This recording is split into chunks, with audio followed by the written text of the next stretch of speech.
Okay.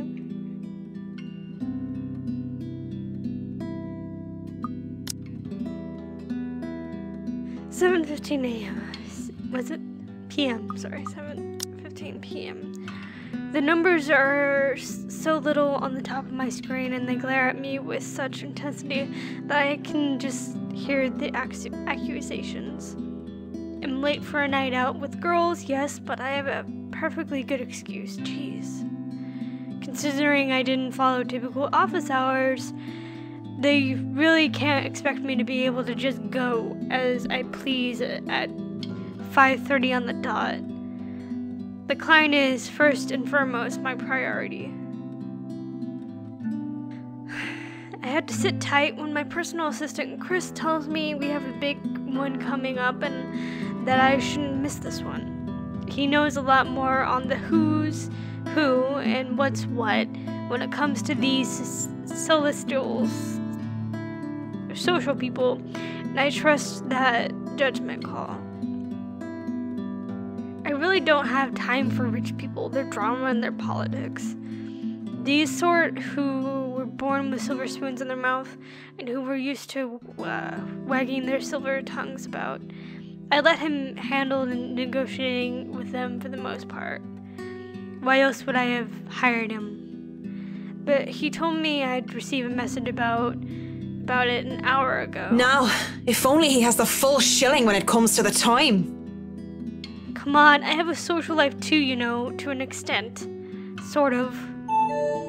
Pressing my head against the table, I try to stave off an upcoming headache when the notification for a new email pops up. All I'm expecting is a, hey, this looks like a good project I found. Go send them a design or something like that. Really, that's how it goes, often goes. Even with these rich, jammy clients who'd heard of me from their equally rich, jammy friends, I can't expect them to hire me right off the bat, which is all well and good and reasonable. We figure out what they want, send them my profile, my drafts for the projects, my rates, and hope for the best. This is a big client, Marianne. I'll babysit Berthniel, I for you. Important client, please read from Chris Oak Parker to Marianne. This is big client, Marianne. I'll babysit Beretha or whatever for you. Just please take this one project. I promise this person is huge in Luxborn. This email and any attachments intending solely for okay. 8 attachments. Please take this one project. I promise this person is huge. Mr. Parker, this is a formal request to secure the services of Marianne McCullough, hereinafter called the designer, as authorized by Hannah Wright, hereinafter called the client for interior design work at Ermengarde Mansion, Luxembourg, LX18 ORF, United Kingdom. The client hopes to have the designer there on the 21st of October, Friday, with the time pending.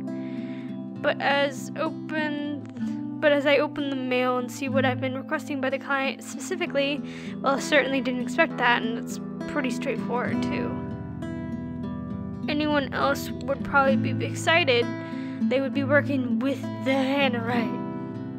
She's one of those rich people that everybody loves to talk about, no matter how hard I try to tune such nonsense out. It would have been enough for me to reply affirming to Chris and leave, but he has never pleaded for me to take a project before. We worked with big personalities in the past, celebrities, bankers, and even a few police officers. My PA had been indifferent about those. So the question bounced about my school before I spy one of the email attachments. A newspaper clipping from the Luxembourg Daily's business news section boasting the headline, Wright Enterprise donates 2.5 million pounds to refuge. Certainly caused quite a stir back then. Apparently they invited businessmen and celestials. Socialites? Socialites? How you say that? Everywhere in the guise of it being some big business announcement. 2.5 mil and an expensive looking party to boot. These people sure know how to throw their money around. Not that I can be so callous. They're going to do a lot of good to help a community of people with all those pounds. I, of all people, shouldn't criticize such acts, whether they were for show or not. At the very least, I know they'll be able to pay my rates. With the headline out of my way, however, I find myself staring at the picture that came along with the clipping. Because, wow, here I am expecting a sour old woman in a blazer and skirt. But the woman that was plastered in the front page looks like she belongs on the front cover of the entertainment section, or even, if I am to be crass, at the pinup for a glamour. Okay, I'll be real here. A men's magazine. She sure knows how to rock that dress. Dots. Wait. Her hair, her eyes, her lips. She can't be her. But at the same time, she is her. Only several years older. She looks just like... No, come on. The world is full of plenty of blondes. It's just a coincidence. With a shake of my head, I snap out of it. And reach out for my phone when it buzzes, nearly falling off my chair in the process. Who else would be on the other line but the very people waiting for me? Oh, piss. I'm so sorry, Cam. I'm on my way. That's what I say. Yet I still don't move from my chair, face flustered and heart racing. I could only stare until I can will myself to reply that yes, I'm accepting the assignment. And it takes even more time for me to just close the image, shut down the computer, and leave.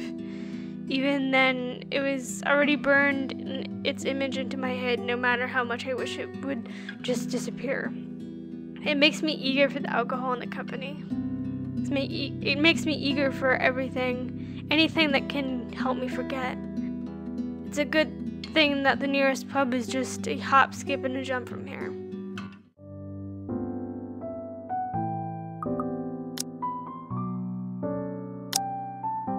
Email from the Wrights came requesting Marianne McCullough's expertise for their home. What seems like an innocent compromise made a different impact on the famous designer after seeing a picture of the Wrights. Miss.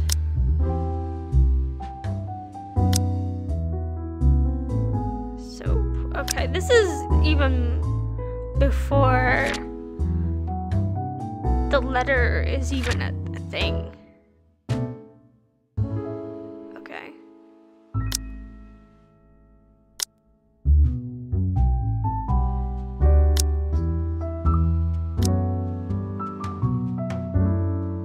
The Galway shawl is called by those who frequented the place. It's the only decent Irish pub in this county. You can pretty much tell that someone is new if they call by its official name, the Crawl Bar. My home away from home ever since I've moved to Lexbourne. Well, that is when I'm not cooped up in my condo working anyway. It has good alcohol, good company, and thank God and Saint Cecilio, good music. Crowd favorites like the Bathy Noise, the High Weaselman, and the Second Fusion Orchestra are often played. Not to mention the singing. I love singing. Anyone could just break out into a drinking song, and the others in the pub were just wonderful that they'd start singing along. And doing so while intoxicated is the best of ways to go about it. Hey, it's a win-win as long as I don't puke in the middle of the course, and as long as I can get home in one piece at the end of the day. And tonight, fuck you. is karaoke night. What better time than to try and sing all my worries away? That's what my intoxicated brain tells me. The ghost of guilt and sorrow remembers who I am, and in the prison of my heart, I was my only slave. Okay. But drinking only reminds me of my home, and the thought of home makes me think of her. But in the depths of my cold soul, I'll leave the burden and despair. It makes me nauseous. It sickens me that the smallest reminder of her can cause me such grief. I'll fight for what's worth fighting for. Forget the fear, forget the rest. Of course, that might just be the booze. Any other day I could have scolded myself for drinking so much. I lied to the Lord, I lied to myself, I lied to you and everyone I care, until there were no more lies to tell. That's the song for this game. I think I heard it, that it's in the, I searched the soundtrack for this game, and I think this song is either the song that was in the opening weird cutscene thingy, or this is like the song for the credits. I think the credits.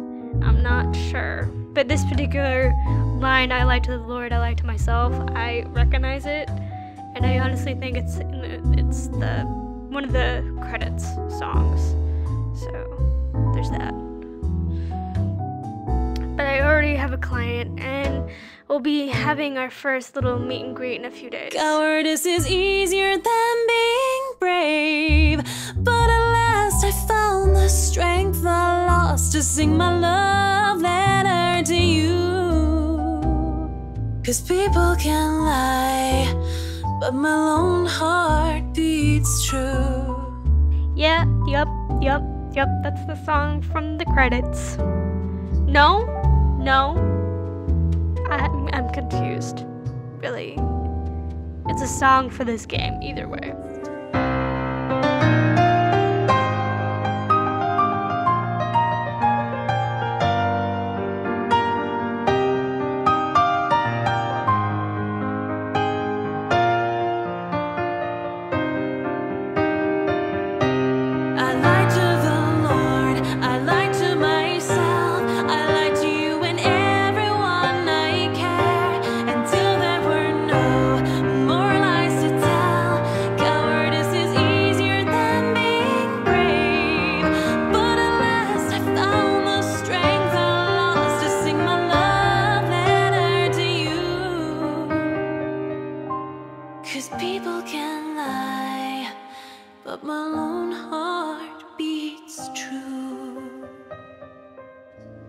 I want to at least enjoy this night, get over the hangover tomorrow, and return to being a prim, proper professional after. That song was for Cam, our lucky bride-to-be. So give her a hand, Galway shawl. Considering the state I'm in, one can excuse my smug grin as cheers and applause rise among the pub's patrons. Because possibly off-key public singing aside, I feel like I'm on top of the world right now, and that's a good reason as any to belt out in front of these strangers. What the fuck does belt out mean? There was a change. Don't know what happened with that. So yeah. With good drinks and good friends, there's nothing else I'd rather be tonight. And I forget for a short while. And that song was brought to you by Marianne McCullough, everyone! That was so good! Oops, You rock, sorry. Marianne. Sorry. And that song was brought to you by Marianne McCullough, everyone! A round of applause! Oh, please stop. You're just saying that. You know neither of us can hold a tune, Marianne. A toast to our shameless drunk singer. May your drinks forever flow and your notes be ever lovely. If anyone deserves a toast tonight, that's Cam. Finally sealed the deal after 3 years, eh? Read 'em and weep, bitches.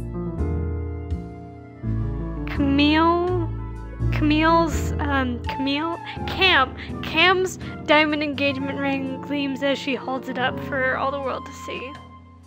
She has reasons to be proud, 3 years of living together, and her boyfriend finally asked her the big question. Obviously, Don't she get said too yes. attached to that ring or the one after, sweetie. I was wearing a wedding ring not so long ago, and look at where I am. But enough of me being a downer. Cheers to a happy engagement! Of course, if something like I literally have no idea how to pronounce that name, so her name is Hare. Hare's divorce were to happen, I'd be there for Cam. Just as Cam had been there for me, acting more than just my yoga instructor. I can't be happier for my friend right Cheers! Cheers. now. Well, we both will be there for Cam, won't we? Hare and I. Hare, it's been a really bad year for her ever since her divorce. She's such a nice person, even loaning me money to open a studio, and she didn't deserve what her husband had pulled. I'm happy she's smiling and pigging out like she used to. I think we've all missed our Japanese firecracker. We met in yoga class, something I had joined to keep myself in shape and, well, honestly, so that I could make friends when I moved to Luxborn. Clearly, it worked like a charm. And it definitely didn't have anything to do with the fact that I brought along my lucky D20 die with me on the first day. No, sir. I love these girls so much. What about you, Marianne? You're 30 years old and you still haven't got yourself a man. And you guys know I have a very busy schedule. I don't have time for that. Oh, come on! That's a lame excuse and you know it! You need a man who'll take care of you and you need it now! Maybe some hunk who'll be your house hubby while you rake in the dough. I'm quite capable of taking care of myself. Who needs a Mr. Right? Hey, look at me. I'm Marianne McCullough, a lawful neutral cleric with 9 points in wisdom and 8 in charisma, but I can't get myself a date. Well, obviously they play Dungeons and Dragons.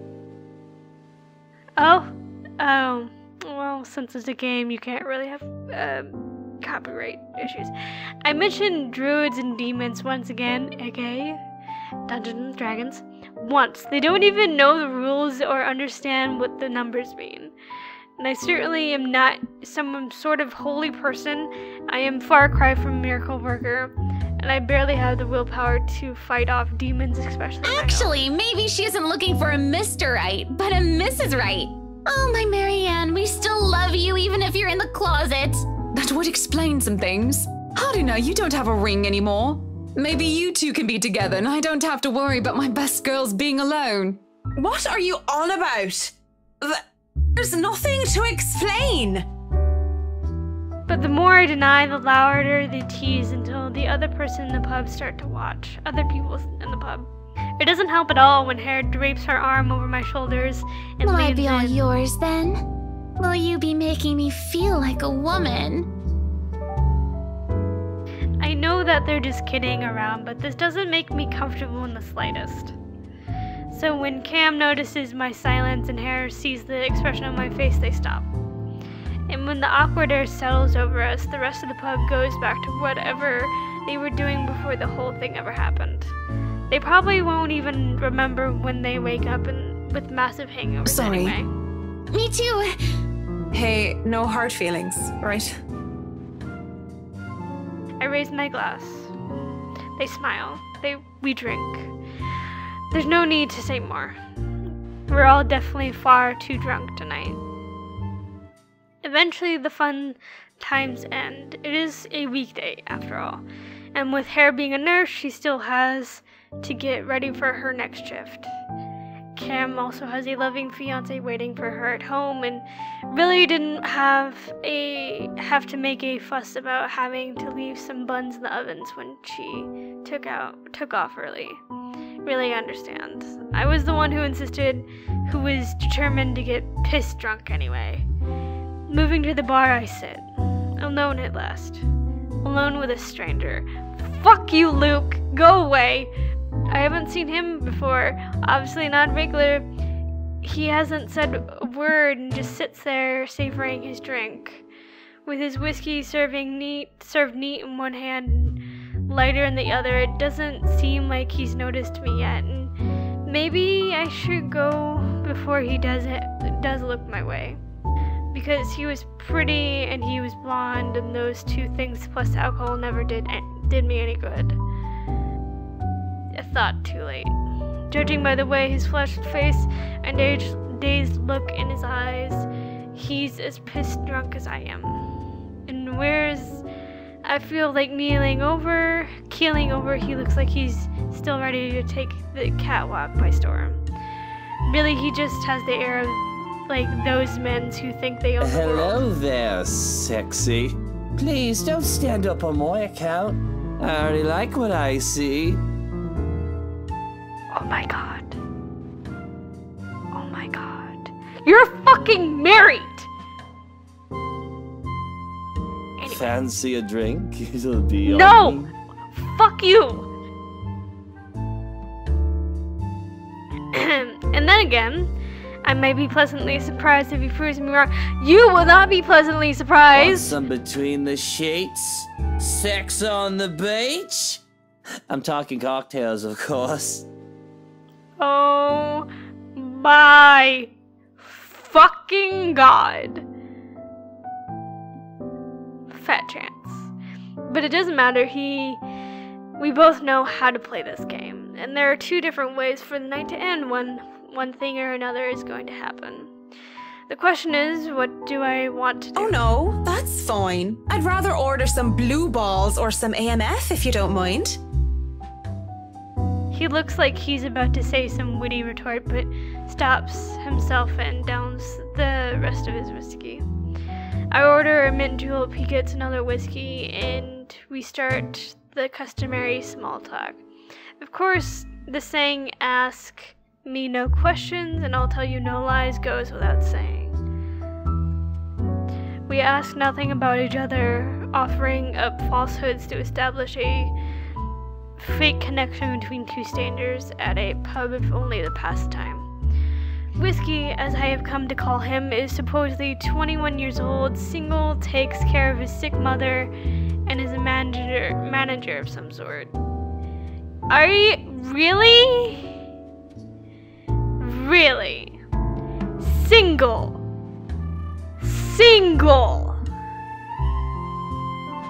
Manager of what? I didn't care to listen to the details. Meanwhile, Mint, as he has come to call me, is 29, and I'm... What do I say I was again? Oh yes, I told him I was a professional chocolate taster. Because fuck it.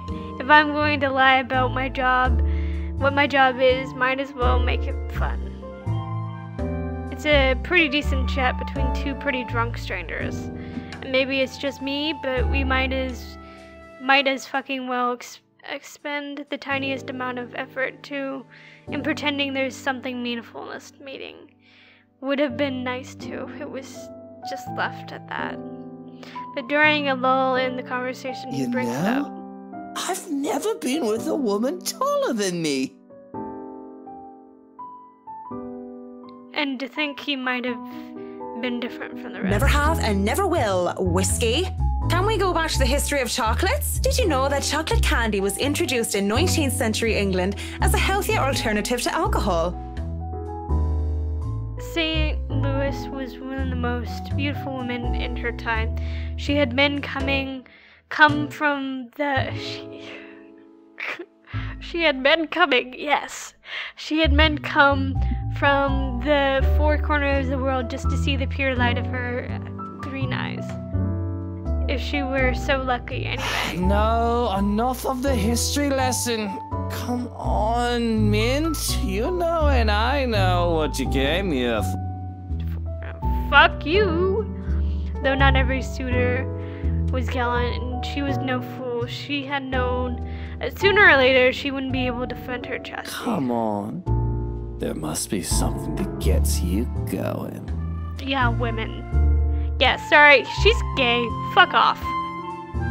She had taken out a knife. So she had taken out a knife and gouged out her own eyes. There is something, but I don't think you can handle it. Impressed with her devotion, God restored her eyes and made them more beautiful than ever.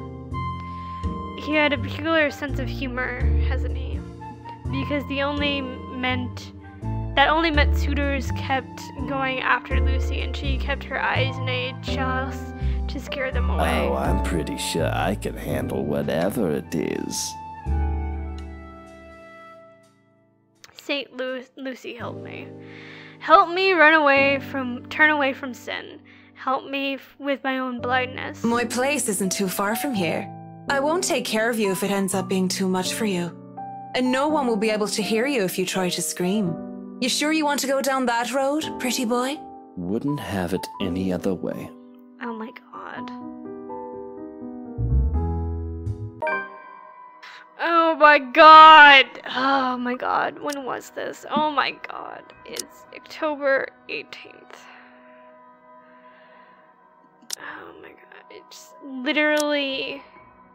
They haven't even moved yet. This is like... before the mansion was even an idea. Marianne went to the Crowbar, also known as the Galway Shaw, by its patrons for a night out with her close friends, Cam and Hare. When they left, Marianne was seen with a stranger whom she only referred to as Whiskey in turn, and she was called Mint.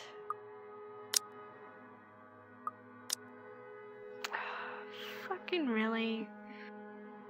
I appreciate the anime-ness of her room. It's quite amazing. I mean, if you look at her screensaver, it's literally a picture of an anime, like a series of an anime. It's hilarious. Okay. She's a nerd, and it's amazing. The best thing about having my condo so close to the pub is the ease of access. As long as I can still stand and walk, I can make it home. Maybe I'd need help from a kind neighbor or two to help me with the last leg if I've really gone overboard on the alcohol. And I always made it home. You know, time out. That's literally been the only desire for me to ever own a condo or apartment or like flat in a bigger city, is that like I can literally walk to like places that I might enjoy. Like, she goes to this pub that she really likes and it's a walking distance. That's literally the only desire I have of living in a bigger city. And I'm a suburban girl, so I'm not used to the big city apartment life. So I've always kind of been interested in living in like a big city apartment. Like one of those skyscraper apartments. Yeah, I don't know. It's just one of those thoughts. Sometimes with company. Of course, that always comes with complications, especially the really clinging ones. But it isn't anything a good tip about stalkers to building security can't fix. And I'm always nervous though, even though this isn't the first time I've done this.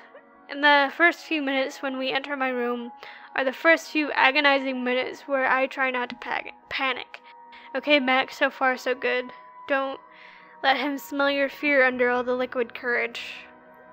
He'll leave sooner or later, and I'll never have to see him again, just like every other man before him. I'd like to say to myself that the men I've brought to my place were more scared than I was. Yet there is no fear when I look into Whiskey's eyes, only delight. Of course. When he starts touching me, I don't even hesitate when I push him against the door. Roughness is to be expected. And as long as he sticks to the script, everything will go smoothly. We'll have our little tumble in the sheets. He'll leave. We'll forget about it. That's.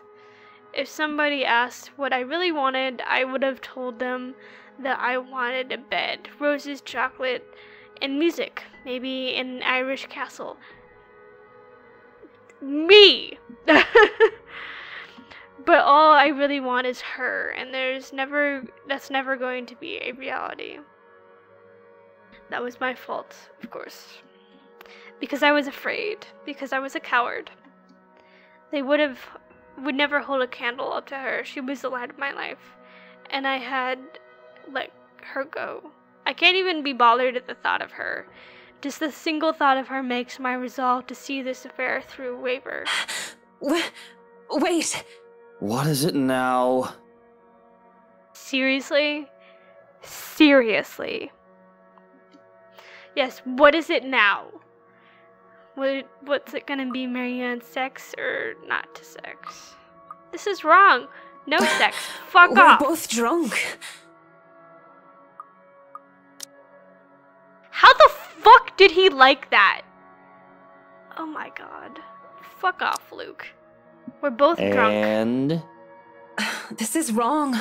Don't you think it's a bit fucked up that we're about to have sex and we're just calling each other by the drinks that we had? How messed up are we?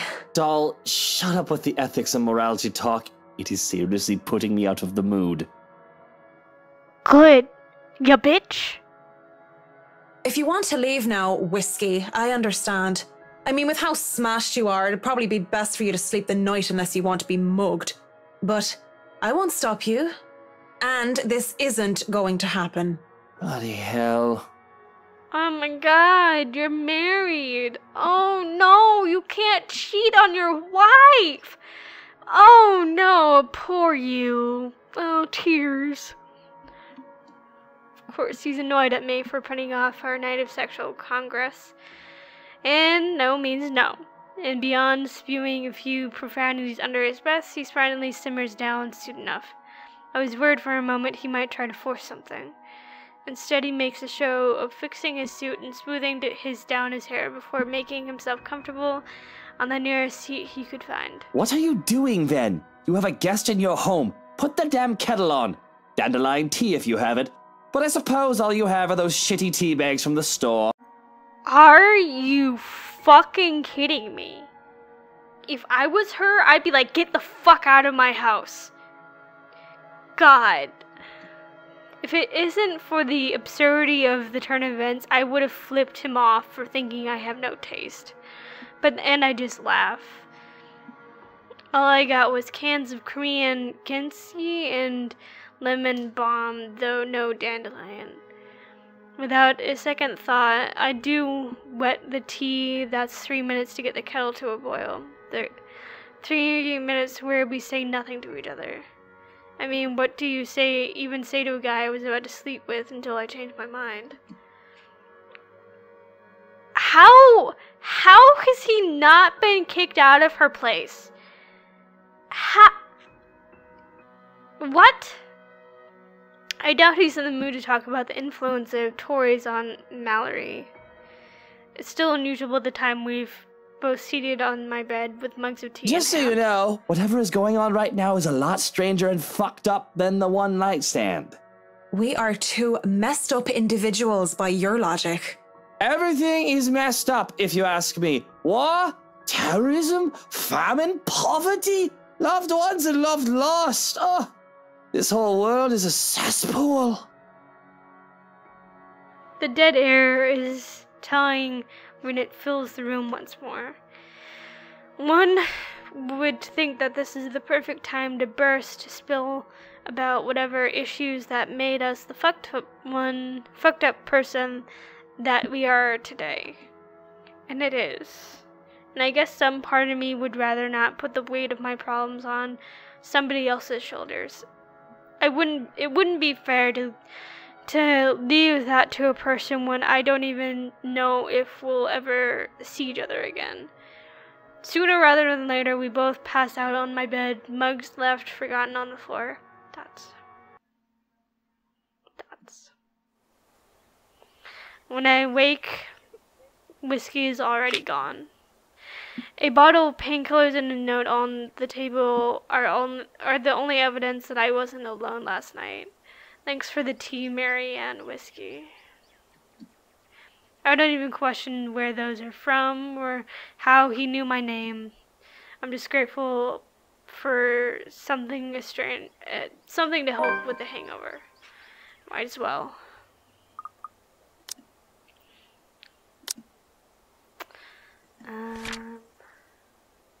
Marianne and Whiskey went back to her condo after having one too many drinks. However, Marianne changed her mind about the one-night stand and ended up sharing tea with him instead. The next morning, the stranger left nothing but a note and a bottle of painkillers. I have a job to do. October 22nd, Saturday. Actually, yeah, I don't have anything. Oh, I have something for the day right before Halloween. And that's the day that, like, Zach almost, like, fucking died. Yeah, okay. Like, of course, like, this is the time frame of the games, and I'm assuming shit's gonna go down on Halloween, so yeah. Okay, it isn't often that I think about drinking on the job, but after meeting with the Wrights yesterday, really makes me want to break my self-imposed rules. Because first off, fucking damn Whiskey was the fucking damn Mr. Wright. And to top it all off, they had somehow forgotten to inform me that they didn't own the Armageddon Mansion yet when they hired me. What sort of person does that? Ugh, rich people. Yes, I agree. I would do nothing but twiddle my thumbs at this. However, twiddle my thumbs and wait for the go signal. It's not like I can accept other smaller projects. This is a big job and I should be ready to start on it anytime. Not to mention that my PA practically begged me to be patient and wait this out. It was a hard decision to agree, but I did so in the end. Besides, I'm doing this for the Ermengarde Mansion, not for anything or anyone else. I've had a headache whenever I do anyway. I go to the pub again, but seeing what happened a few days ago, I'd rather end up in bed with another potential client. And it might be a huge leap in logic, but a library is the best thing after a pub. I have to go there anyway. I need more books for Dad. Plus, I also need to return the ones I borrowed last time. Finding a new book or two to read for myself while I have nothing to do isn't such a bad idea either. So, on a Saturday night morning, I find myself going to the only library in Luxembourg to hopefully cool off. Alright.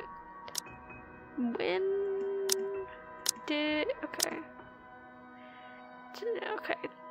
Alright. Yeah, that's not the same day that Zach went to the library. After returning to its Ardzelli in a poetry book of Henry Bradley, I don't know. I asked the librarian in several titles on my list, though I don't have much luck on that front.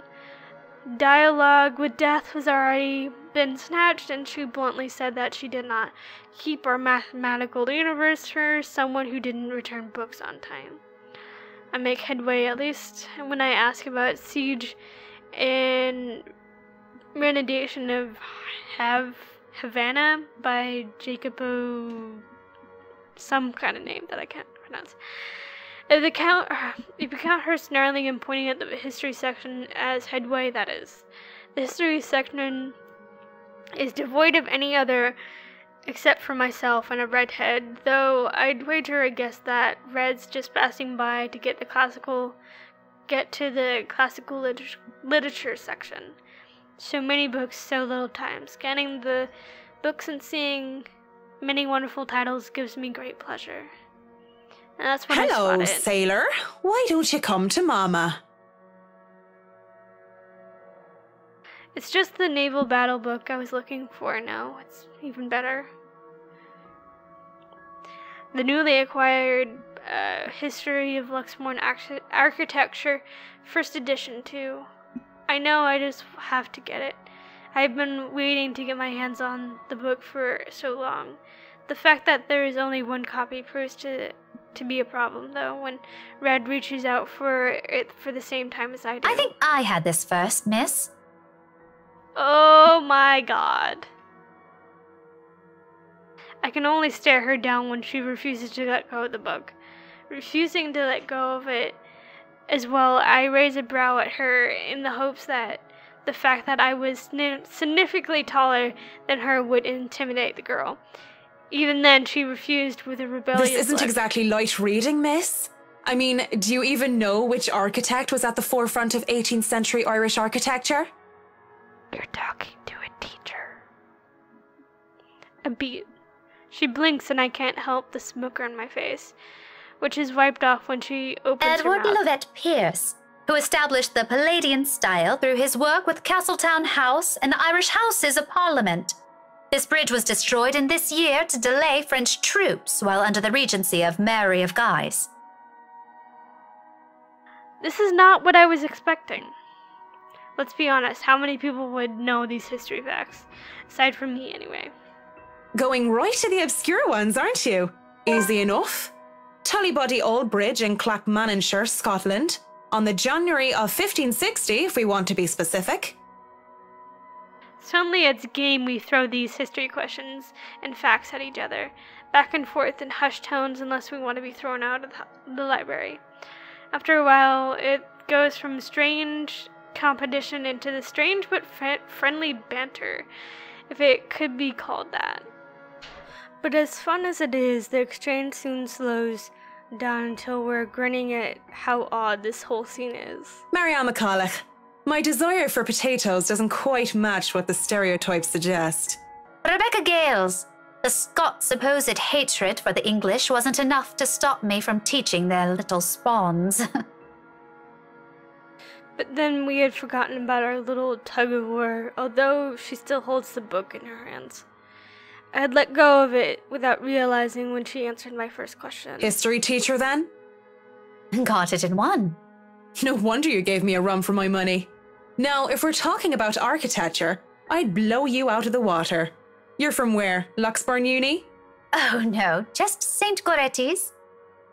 Ah yes, St. Goretti's. You'd think a school would choose a more appropriate saint to name themselves after, especially when they have very young students. And I'm guessing you're an architect, if you're so confident about the subject. Interior designer, Miss Gales. Please, just call me Rebecca. You aren't one of my students, are you? Marianne, then. I could have said that I was an architect, but there's no point in explaining why I wasn't one anymore. So, I've never seen you before. I'd like to think I've met every history aficionado in town.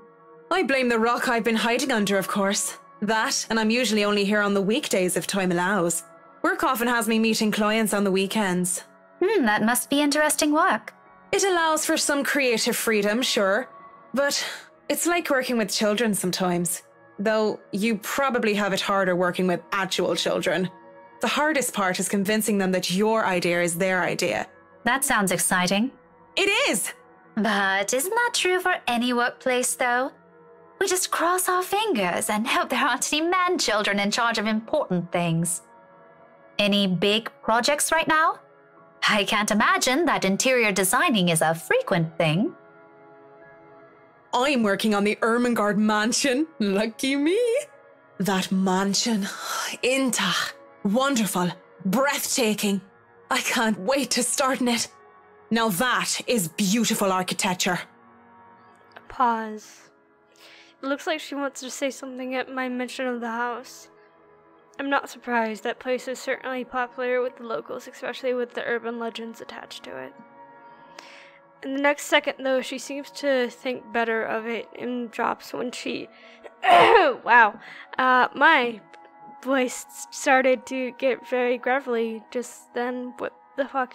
Anyway, she seems to think better of it and drops what she's about to say. So, do you have a portfolio or anything I can take a look at? I'd love to see your designs. Maybe you have some on a tablet? I've met some designers before, and they're always going crazy over these virtual room apps or another. A tablet? Please. Callicrates didn't need those silly iTabs when he built the Parthenon. I certainly don't need one to design a house. The computer back at my place is all I have. Why should I buy such an expensive gadget that will just get outdated within the year when what I have is just as functional? This is true. The traditional ways had a far more personal touch in my opinion, not to mention those smartphones are awful tools of procrastination. I can't even count on one hand the number of people I see outside only to have their eyes glued to the things.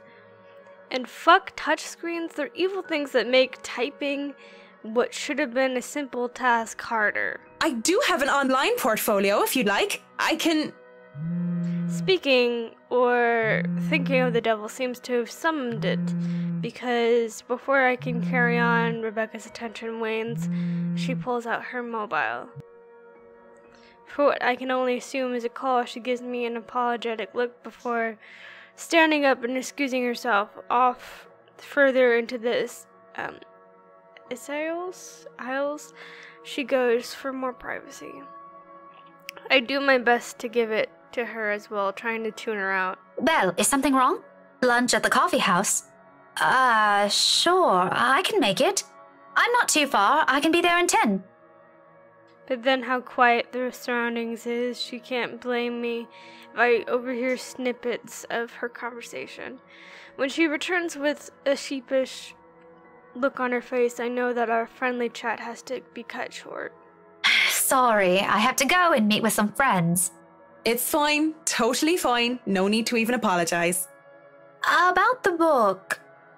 Her embarrassment increases twofold when she realizes she's still holding on to the history of Luxembourg architecture. I don't give her time to think about it as I put a hand up and shake my head. Fishing out a pen and paper from my bag along with one of my business cards, I hand them over to her. You know, I'm busy with work, so I might not even be able to take a peek at it anytime soon. You can go ahead and have it, but you'll have to ring me up when you're returning it just so I can snag it right away. Deal? She makes quick work penning her number down, handing it back to me with a grin. Deal. Just message me during school hours, of course. You have a good day then. You too. With Rebecca gone, I'm left alone standing in the history section. Although my original plans were simply to sit down and read a good book, our little pop quiz, if you can call it that, made the time pass by without any of us even realizing it. It was fun. I do believe I made a new friend. Good job, Marianne. Even with the talk of lunch, however, I don't feel like grabbing a bite to eat. There are still other books to be read here, and I'm hoping to find something that will help me while I work with the rights. Something like How to Deal with Assholes Professionally 101, just in case. I've dealt with a lot of uppity, snooty, and rich clients before, but it's still better to be safe than sorry. Because Luke Wright just makes the fucking cake, and he probably manages to eat it too. It seems the world is conspiring to help me from my me time as my mobile vibrates in my pockets the moment I find something from the shelves of the classic literature section. Marianne McCulloch, Charlie Rose Design speaking. Rose Cooper here, Miss McCullough. I hope I didn't catch you at a bad time or anything, but I just wanted to check in and tell you that we've got the clear to hand over the documents. Madam Wright told us that we should forward the floor plans to you. Already? How did they go through the process so fast? Surely there is so many red tapes to even acquire the forms and the transferring of rights. No matter how rich the rights are, it shouldn't be this quick, right? So, if I can just have your email, I'll be sending them your way. I'd actually like a physical copy of the floor plans. Oh, I suppose that's fine. I'm not at the office right now, but I can inform Miss Santos of your request. I'll make sure to drop by the office after lunch if that's fine. Not a problem. Right. Well, cheers. Right. Cheers. I don't know, I just don't. Is there some sort of deeper miscommunication when we last met? These things take time. It's been, what, a day? Less than that even? There isn't even a point in trying to make sense of these people who seem to be larger than life. And we're looking at the journal, October 22nd, no. Marianne befriended Rebecca Gales during a visit to the library. Marianne received a call from Rose, afterwards informing her the floor plans ready to pick up at the office. And that was right before the Luxborn money thing, and then the cafe where Becca and Zach and Isabella go and see what's her face in the windows. So we're around there. Okay. So everyone's alive right now. As it looks like I'm on the clock starting today, I might as well eat. Grabbing some fish and chips from one of the street food stalls, I find a table to spend time with a copy of some author's name, The Crime of Love, since Rebecca left with the book I wanted. I've read this one before, along with the rest of his works. This would be the 18th time, in fact. And it's always nice to read, though, through it again when I don't have the time to enjoy something new. Besides, when we're dealing with people so filthy rich that they just end up plain filthy, you need the good old Marquise sound advice. La blessure se trouvant sans aucune sorte de conséquence. Not even gonna pretend okay, the wound being without any consequence. Of course, it's a folly to think that things have no consequence when everything actually does. Briar Realty Corporation's Luxborn branch isn't too far off from the city center, just a few blocks away, and I can easily eat and walk. I'd rather use this time to rest before I go into a flurry of activity. No doubt there'll be so much to do once we get hands on this mansion. Still a lot better than working on another condo, at least. Oh, by the way, when she got fish and chips, I was just like, God damn, I want that. Because, actually, for my birthday, Dean, my best friend, took me to a bar. It wasn't really a bar, it was an Irish pub, and I got fish and chips because fish and chips are very Irish. And my mom wouldn't shut up about me getting them, so I got them, so it was good. And also, the more drunk I got, the better it tasted. Just a little side fact.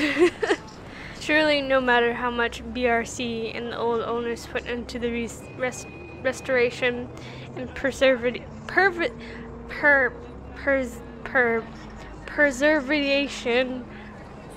yes, the place, any big repairs would be superficial at most. I'm quite certain that in their haste to sell the property, they did a rush job. It isn't an infrequent thing to do, despite how it is frowned upon.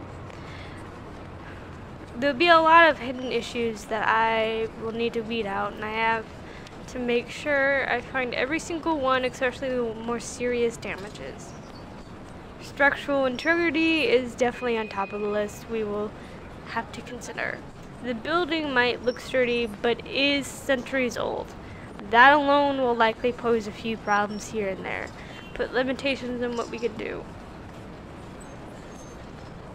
Besides, despite how much I detest those rich snobs, they can pay rather handsomely as long as I do an excellent job and do more than necessary. Those two things always make sure the referrals keep coming. I don't even have to hunt down projects for myself. When I do go up to BRC's office, I can't help but stop and stare when I enter the building. With the lunch hour closing, employees should have been back already if there still aren't filtering through the doors. I get that it's Saturday, that people probably feel tired and lazy to be working on a weekend. Weekend. But they're still on the clock and not bumming about wasting company time on extended lunch breaks and cigarette sessions. The office is spacious, as it is with those big corporations. Each person is given their little space of what's usually a 2 by 2 meter cubicle.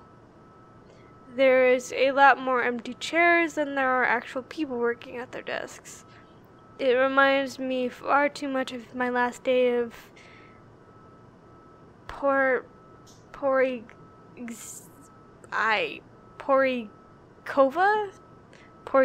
projects during the massive layoffs due to the Irish economic crisis, whatever.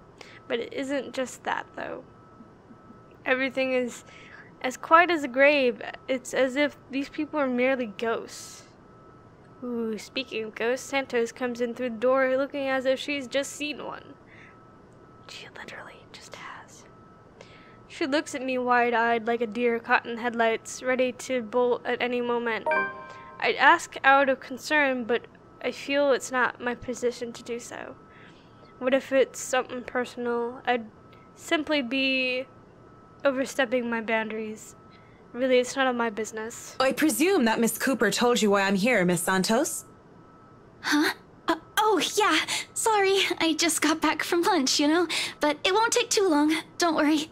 Of course it won't. This whole project has established itself to be a matter done in haste. I do hope it doesn't mean that people are being careless in their duties. She flinches and looks like she doesn't quite know how to respond to that. Thankfully, instead of opening her mouth, she leads the way towards her station and goes to fetch the floor plans. That was a very bitchy thing to say, by the way, Marianne. That was a bit bitchy. It won't take too long, as she said, but it does take a bit. Time spent to compose herself, most likely. We usually just email these things. I prefer the real thing. Not that you would know. You probably have your nose stuck in front of a smartphone when you're not working, and even when you should be working, playing those mindless, addictive games. Marianne? Marianne?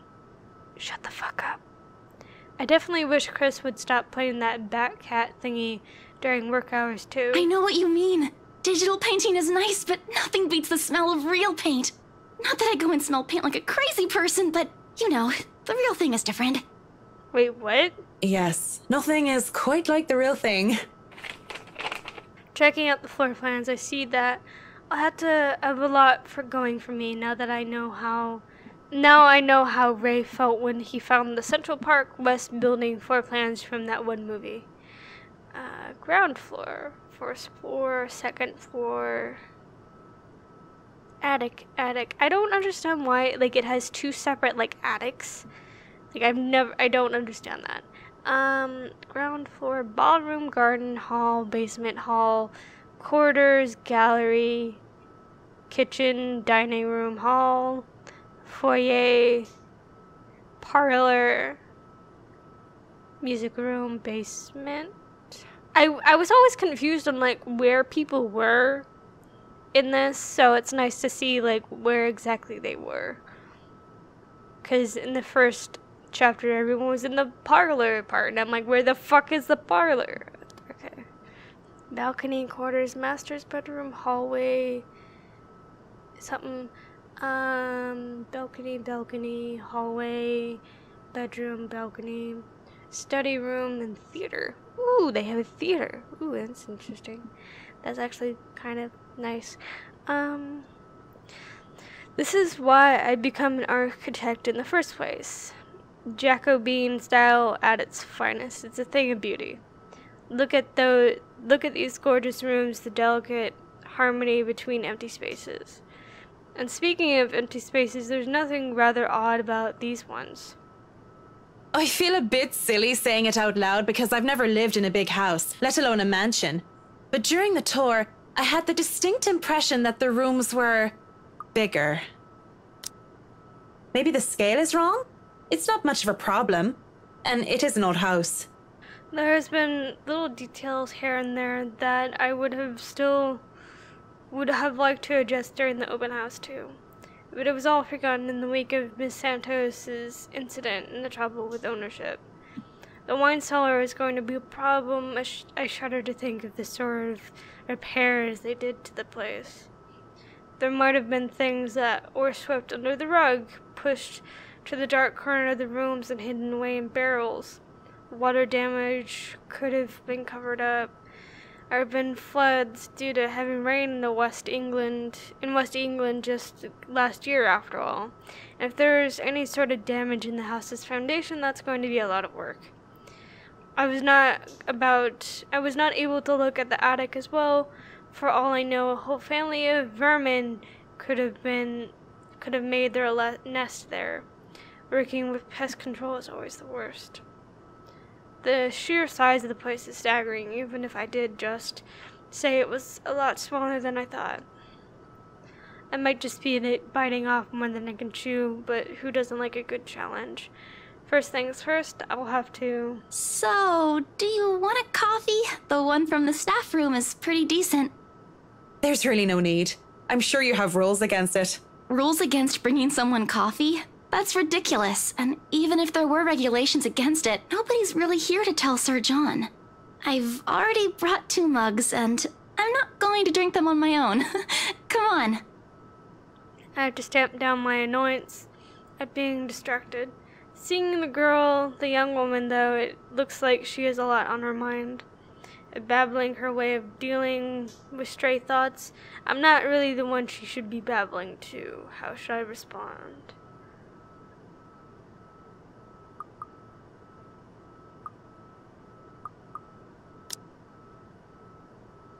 They're already pretty, close, so I don't really care if it's a bad or good thing between them. I don't have time for this. I don't have time for this seems kind of rude, so you have something to say? Oh, okay, Isabella did like that, okay.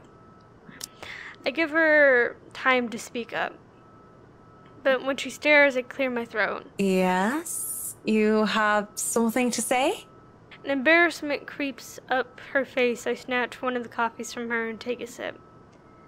Too hot. Just thinking and speaking off the record, it must be fun what you do. You go to people's houses and you make them, well, pretty. You're sharing your art with them. It's a little bit more complex than that. But if you put it that way, it is fun. I wouldn't have done it for 7 years if it wasn't a little bit fun, I guess. These big clients always have paintings in their homes. Do you have a supplier for art pieces? I don't expect to hear such a question from her, seeing how well she handled yesterday. I didn't doubt then why she was assigned to an important sale like the Ermengarde mansion, despite the accident she had. Now she just looks too young, too nervous, and unsure of herself, although her enthusiasm must make up for that in spades. In fact, I would have believed it if she had introduced herself the way she is at the moment. By watching her now, she actually looks like she should still be in college. Acts a bit like it too when I think about it. I thought she was a teen slumming it out in the mansion when I first saw her there lying on the ground. Surprise, surprise, she turned out to be one of the estate agents handling the property. The clients usually support artists of their own choice. If they don't, I'm always happy to refer those that I know. That's cool.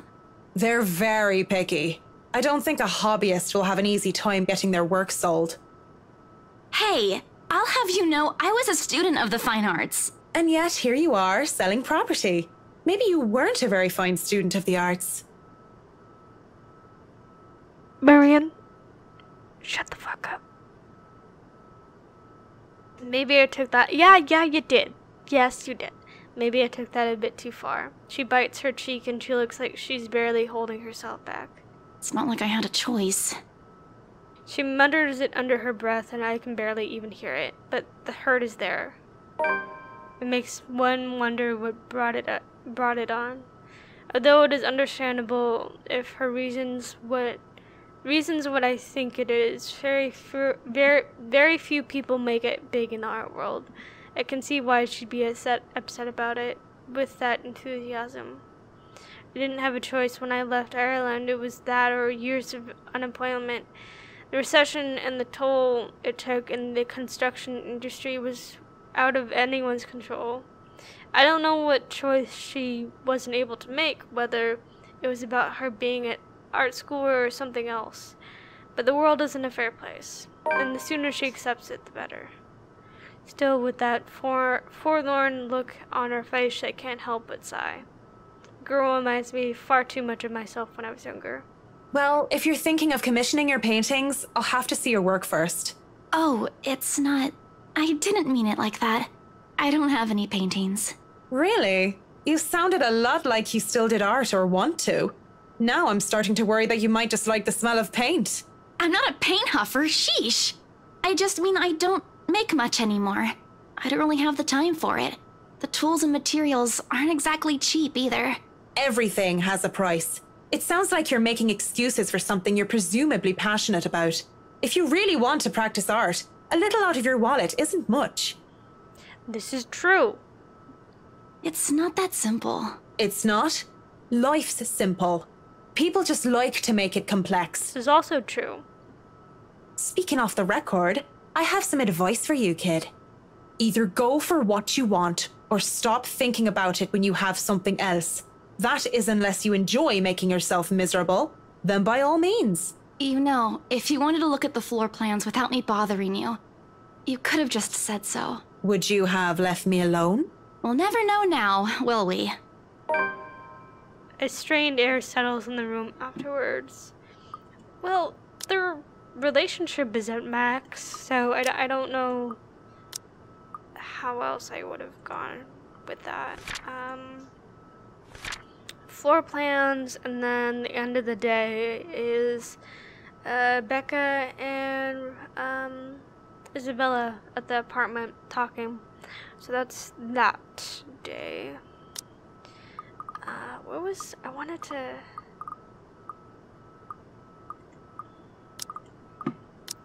There was something I wanted to look at. Oh, right. That's not what I wanted to look at. Profiles. Marianne. How old is she? She's 30. Ilibeth. She's not that much younger. Christ. Marianne, you need to, like, chill the fuck out. God. Like, she is really not that much younger. She's fucking 26. And you're 30. That is literally not that young. And not much of a difference. I mean, Zach's even older than Marianne. And do you see Zach fucking doing that? No. A strained air settles in the room afterwards. Doesn't help that she doesn't immediately leave, as she said, lingering awkwardly by the door with a downcast expression. It's clear there's more she means to say, perhaps even to defend herself and her choices in life. Or is she expecting me to dish out more of that advice? It's an awkward affair, and I choose to hightail out of the retail office as quick as I can. Though I'm able to keep myself professional at all times does not mean I like it. I see most of the day has already gone by before I realized it. I chose to head back to my flat instead, despite today being Saturday. No fun, but at least this way I can definitely avoid another unpleasant encounter.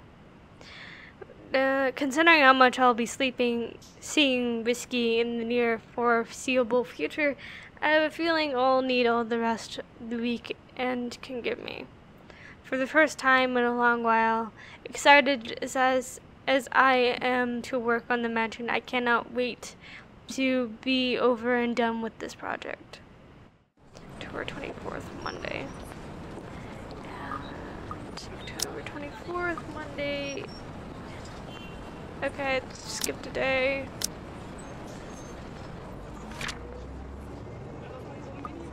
Rose is dead. Monday couldn't come any sooner. After taking the floor plans from Miss Santos the day before the last, I spent most of my Sundays drawing up plans and calling in my suppliers. Although no design choices have been made yet, I'm quite sure that they'd want high-end appliances, the most expensive materials, and the most pretentious everything. They usually did these search types based on my experience at least. Given how badly this whole thing started, it wouldn't hurt to be prepared. I have to check myself, make sure I'm not playing with my gloves at one of the other building tenants takes the elevator up with me. It makes me self-conscious when the woman's eyes go over me, and I'm sure she was going to point out some perceived flaw in my physical appearance. And I'm safe from being paranoid when they went off a few floors later. Still, the ride up to my floor is nerve-wracking. The Wrights live at the very top, the penthouse, the creme de la creme. When it comes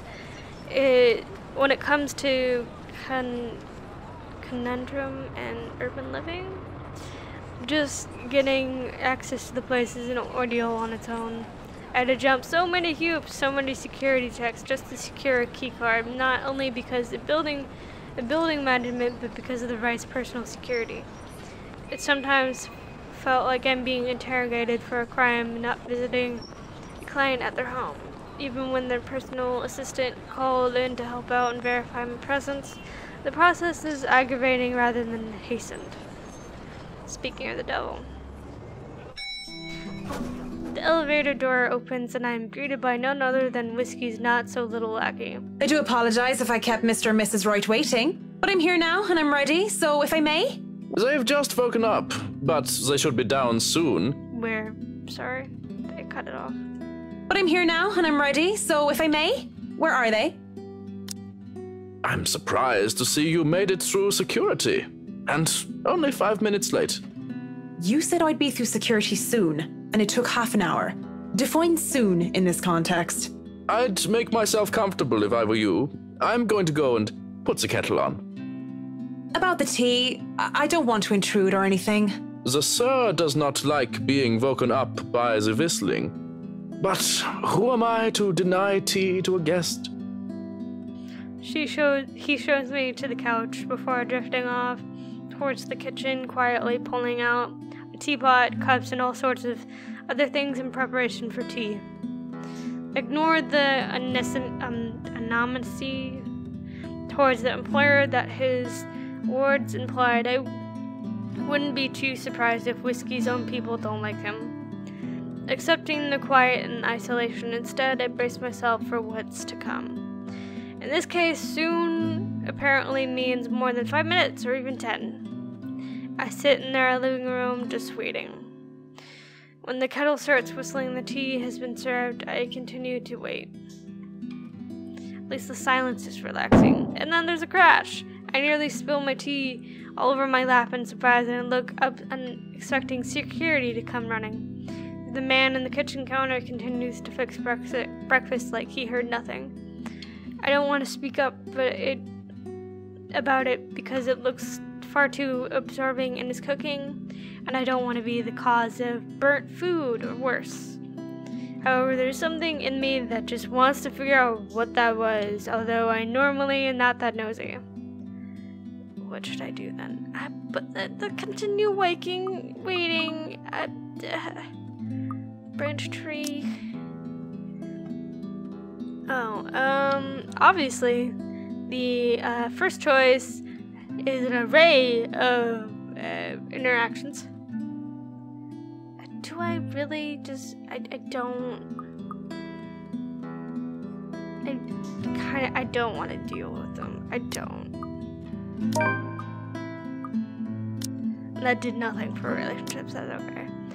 I have no business with it. These rich people usually value their privacy above all else. After all, I really didn't want to deal with it.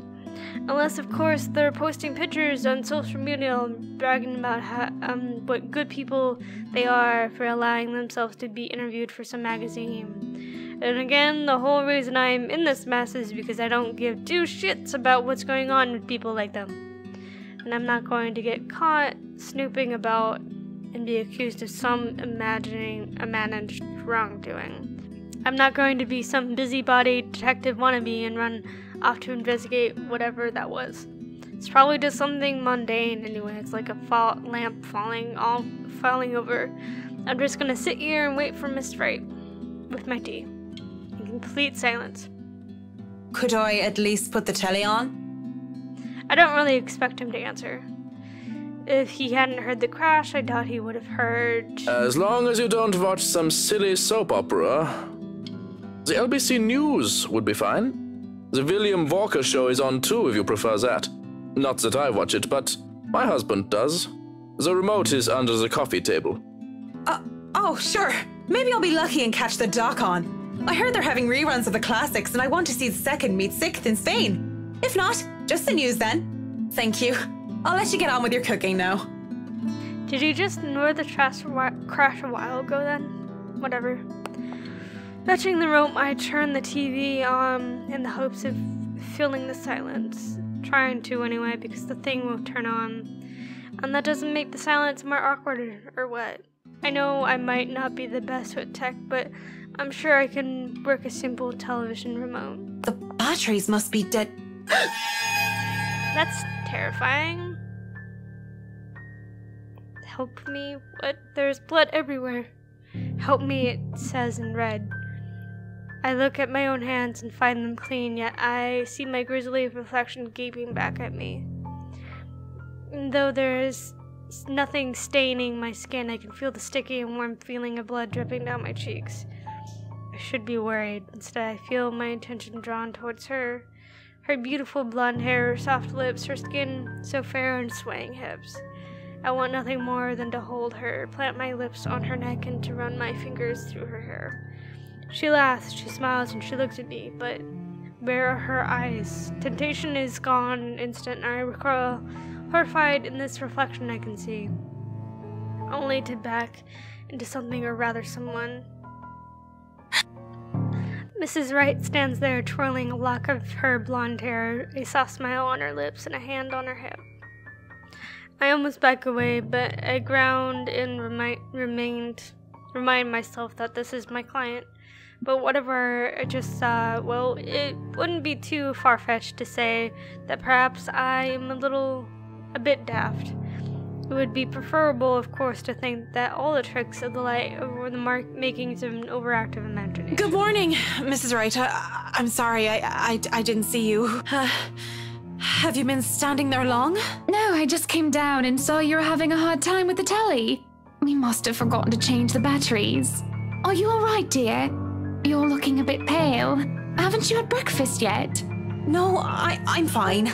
I had breakfast already, Mrs. Wright. I just need... Well then, you mustn't have had enough breakfast. I'm all for a good diet, but that's the most important meal of the day. Johans is cooking up pancakes. Pancakes will make anyone feel better, he always says.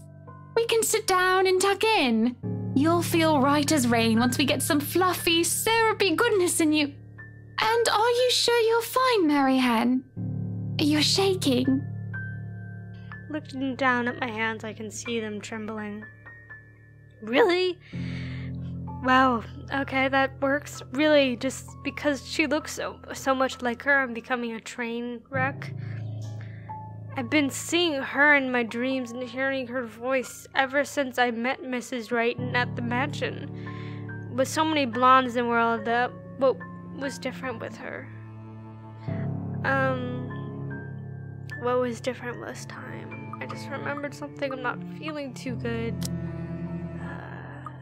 See the branching tree. How good are we in the relationship with her? We're pretty good. Feeling too well. I'm just remembering something. I honestly think she would rather me be honest. I just remembered something. I'm not feeling too well. Oh, she didn't like it. God damn it. I'm starting to go mad. I am. kind of tempted to go back and fix it, but nope, we're living with our choices. But there is work to be done, and the clock isn't going to stop ticking while I go for having a breakdown. I should go to the loo, splash water on my face, snap out of it. At least until the end of the day, if I can just last that long. I think I just need to excuse myself for a minute, if that's all right. She places a hand on my arm, gentle as it can be. What? No. What if you suddenly fall over or faint while you're all alone? You can just sit down right here and I'll go get you a glass of water. Or would you like some beer? That's how you are nowadays now. Drowning everything in booze. No, I don't want anything to drink! Oh my god. I must have said that forcibly, judging by the look on Mrs. Wright's face, but why did she care? It's not like we're friends. This is business. I'm either well enough to conduct it or not. Why would she pretend to be concerned when I'm simply a means to an end? Seeing Mrs. Wright reminds me of too much of her. And maybe I'm starting to see and hear her again when I shouldn't be. I tried so hard to leave everything behind, to forget them and move on. But that small touch and her voice in my head have nearly set me off the edge. An instant, and all of her memories come flooding back in. I'm so sorry. I didn't mean to snap at you like that. Just give me some breathing room, please. Just, please, give me a moment. She doesn't respond, and just before the situation gets any more complicated, Mr. Wright comes in. Good morning, ladies. What a wonderful morning it is, that I wake up to such a beautiful sight. Oh, shut the fuck up. Marianne visits Wright. Penthouses to discuss work with a couple. Waiting for them. She sees a horrifying glimpse of her past, blah blah blah. I do hope you two are getting along. I smell pancakes. I do hope you two are considering a diet just so I can have them all to myself. Don't be a pig, Luke. You eat all of those and you might stop fitting into your tight suits. What? I'm not a pig. You don't think I'm a pig, do you, Marianne? With his saucy smile and playful wink, I can't help but think, you are a bit of a pig, Whiskey, yeah. I don't know, Mr. Wright. I'm an interior designer, not a zoologist. The only styles she must be familiar with are statement of works. Well, don't be a bore. You two might not be in a rush, but I'm going to go ahead and feast. If you dawdle too long, he'll hog all the syrup. Rich people are so eccentric. Come on then, we can discuss business over food. There's no denying the clients when they invite me over to the table. Though it is too personal to share a meal in their home, it would be terribly rude to deny their invitation. Holy fuck! Sorry. Goddamn. I love the food art in this game so much. How many pancakes is that? 1, 2, 3, 4, 5, 6. 6! Jesus, I would only like 2. Christ. And that's jam, I'm assuming, and that's syrup, obviously. Besides, the pancakes did look and smell heavenly. A bowl of clotted creams, fruits, syrups, jams, and other spreads are laid out next to them, making a colorful arrangement. If this was a brunch for friends, I would be gladly helping myself to the whole lot. But as it is, I accept just a few pieces of pancakes and topped off with lemon and sugar. You know, I was a tiny bit serious when I said I wanted a helipad. And you're not serious about the greenhouse, the vineyard, and the stables? Well, I do want those too, but I know you'll agree to those. We're talking about interiors here, honey. You don't handle exterior designs, and whatever handles those sorts of projects do you, Marianne? I'm able, actually, and willing to take a project of that nature. I was an architect in Ireland before. Of course, that's another contract entirely. I also suggest we finish the house itself before working on any additions to the rest of the property. There won't be any problems about ownership this time, will there? Pardon if I'm crossing a line, but the acquisition was rather quick. Oh, don't you worry. We've got everything sorted this time around. I've talked to Miss Cooper and Mr. John from BRC, as well as the old owners. Everything has been paid in full, and all we're waiting for is the paperwork from the land registry. They're letting us move in as soon as we please. It's not like they were living there in the first place. That's good to hear. The problems that could arise from renovating another person's home would be... well, let's not dwell on it. First off, we'll want to know how you want the place to look. It's pretty furnished as is, but I understand if you want to modernize the whole thing. Actually, I'd prefer to keep the place looking as it is, but at the same time, I want modern appliances. You worked on the Ludgate's Christchurch summer residence. I do remember there being an oven I thought was a simple drawer before. Make them look vintage, antique, blended with the rest of the decor. Customize appliances then. I can't find someone for that, and if you can't tell me what you specifically want, it'll hasten up the process. We're talking about electronic appliance manufacturers. If you have a preferred brand to work with. Splendid! So, what is next on our agenda? Oops, sorry. So, what is next on our agenda? All the other interior designers we've hired in the past did not have us this involved. I stop. What sort of half-baked designer did that? If I knew who they were, I would have words. This isn't the time or place for it, however, instead I use this brief pause to pull out the floor plans I brought. We'll have to figure out what you want to do with the rooms. Here, we can have a quick run through.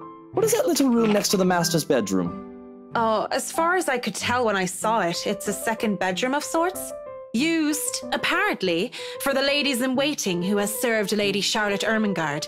Which is strange, as that isn't the norm for these sorts of houses. Well, we're not stuffing Johans in there. He won't fit. You don't suppose we could turn it into a walk-in closet and a dressing room? I love fashion, but do we really need to turn an entire room into a walk-in closet, dear? We'll have large closets and a wardrobe in the bedroom already. Says the one who takes 3/5 of our closet. Well, what do you suggest we do with it? I thought a utility room of some sort would be nice. A craft room where I can do fun things. Or maybe a children's room might be nice. You know, for when Kylie comes over. Or if Rochelle visits once she's had a baby. 1, you are not inviting that witch. And 2, there's a whole mansion for Kylie to play in. We don't need a children's room, and you don't even do arts and crafts. I'd like to turn the guest's room and the study into my personal office, by the way, if you don't mind. You can turn it into a personal office if I can have my utility room. It's just the one room of the many. I'm taking that room for myself, no matter what you say, dearie. So you might as well take this deal. You're always out doing business anyway. The real problem is the theater. Whatever are we going to do with all that space? Fine, we could turn it into our own personal cinema, I suppose. Might as well have it, if you plan on not having a telly in the parlor. Yes, well, I don't want guests to be glued to the telly when they come over for a meal and some tea. By the looks of things, we can keep the rooms as what they are on the ground floor, though. The ballroom would be perfect for parties. Do we really need a dining hall, though? I don't suppose we can't convert it into a garage. What for? You can park your cars outside. What about that room? Right there, in the northeast corner. That's sleeping quarters for the household help? Oh, that is perfect! Johans will be glad if we have other staff members who stayed in. It'd be convenient so they don't have to make the trip from Luxbourne to the mansion when they're needed. You'll definitely need a lot more people to maintain a property of this size. The mansion is really a lot bigger than I thought. Look at all these rooms! I didn't even know there was a music room next to the parlor because of what happened. There was a grand piano in there too, when we checked during the tour. Did you hear that, Luke? Maybe you can take up playing the piano again. Oh, you should have seen him when we were younger, Marianne. It's not like I was very good with the thing. Oh, hush you. You were no Mozart, but I loved hearing you play nonetheless. He'd come over to my home and he'd play such fun tunes. He'd sing too and I'd dance and it was just...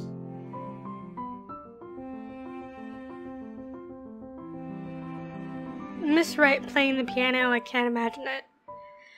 But the earnest way in which Mrs. Wright said so told otherwise. Anyway, what do you think of these plans, Marianne? not even going to consider one of my requests? Not even just a closet or just a garage? Now, that isn't fair, is it? You're not the only one who's going to be living here. I hardly see how that's unfair. I told you you're getting your office and your theater, the greenhouse, the vineyard, and the stables. That sounds fair, does it not, Marianne? Yes, it sounds fair. We can compromise. Branching tree. Bloop, bloop, bloop, bloop, bloop, bloop, bloop, bloop, bloop. I think this choice, like, literally has no consequences. It's just, like, a relationship thing. It sounds fair. Fuck you. Okay. Yeah, that's what I thought. Why are they both glaring at me? That's fucking weird. Anyway, Mrs. Wright has her points, though I really don't want to butt into this spat of a husband and wife. But with the way the two were looking at me to settle this, I might as well just keep to the facts instead of giving opinions. Mr. Wright, your plan isn't quite feasible from an architectural perspective. I'm not even sure how much we can do without closer inspection. Well, the one about the garage, at least. A walk-in closet is easy enough, but the garage? See, a garage isn't architecturally feasible, and it isn't going to be financially sound as well. We're already going to spend a lot on your other requests. You have several acres of land to park on already. What? Did you calculate that on the fly? Financially sound my foot. You're probably just thinking up of imaginary numbers. Might I remind you that I was a financial manager? I also looked over and approved the expenses of our other houses. I know the rough costs of these things by now, love. Masters in Business Administration, major in accounting. Sometimes I think you forget that I'm not as dumb as I act. Ooh, sorry. That catches my attention more than anything. It sounds more unbelievable than Whiskey playing the piano. She really didn't seem like the type. Business administration and accounting? What university? Luxborn U, of course. Go Lux Dragons, red and gold. Excuse me, how about we move on this chit-chat ahead and do whatever else needs to be done sometime today? I had to cancel my appointments for this, you know. I literally just did the hardest eye roll ever. This bitch needs to get slapped. We might as well do a proper inspection with the designer this time, just to get it out of the way. Fuck you. Yes, no time like the present. You want a thorough inspection? Might as well do it now. We actually took another look at the property yesterday, though it was brief. But I'm sure you would want to see it yourself, to spot anything we might have missed. It's not like I have much of a choice, do I? Riding to the Ermengarde mansion in their rice is an awkward affair. Not only am I worried about scuffing the expensive leather seats, but I'm also worried about getting in the middle of another couple spat. With the tension thick in the air, I can feel them staring at each other any time. Nobody is saying anything. Up until Mr. Wright tells his valet to turn the damn radio off, and for a moment I think that he might start. But instead he just stays quiet, and so do the rest of us. And the sufferable silence stays. I'm gonna read the journal. October 24th. The mansion's arrangements were discussed over breakfast. During the meeting, the Wright couple had an argument about the mansion's arrangements. In the end, you decided to visit. We'll settle it. Yeah. I have never been so glad to see a house. Stepping out of the car and up to the mansion meant the end of an uncomfortable ride, and I could finally take a deep breath of fresh air.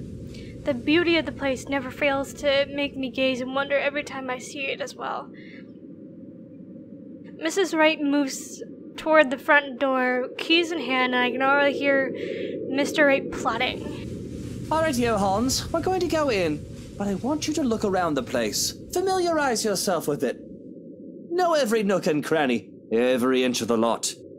Go and see where we can put that vineyard and the other things we talked about. We'll want to know where to station security as well, so go around the perimeter and figure it out.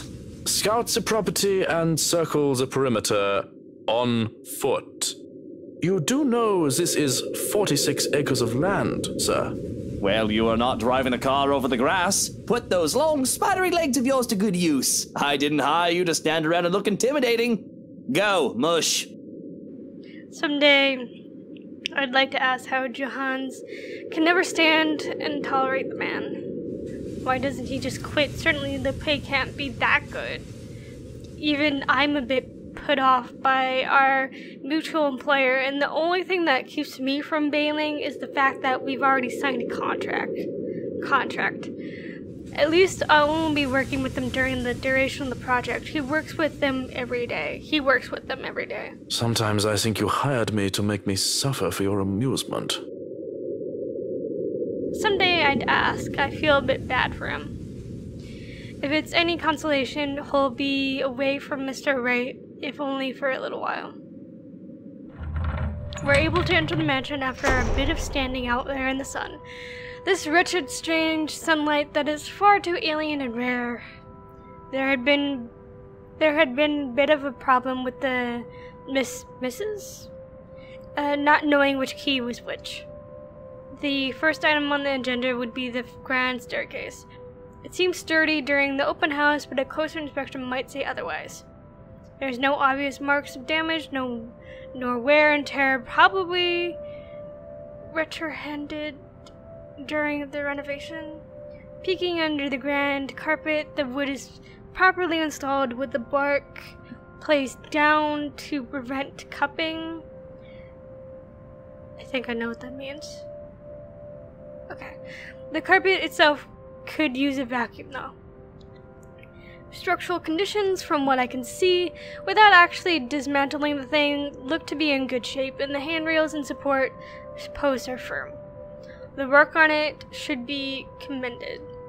I can't look much more into the rest of the foyer, however, because Mr. Wright starts to hurry us into checking the dining hall.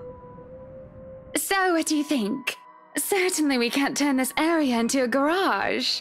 It's Jacobean architecture. I'd say these would be pilasters and not buttresses, but you never really know. They really liked mixing up these elements. You could say it was pretty avant-garde at the time. We might hit a support beam if we're not careful.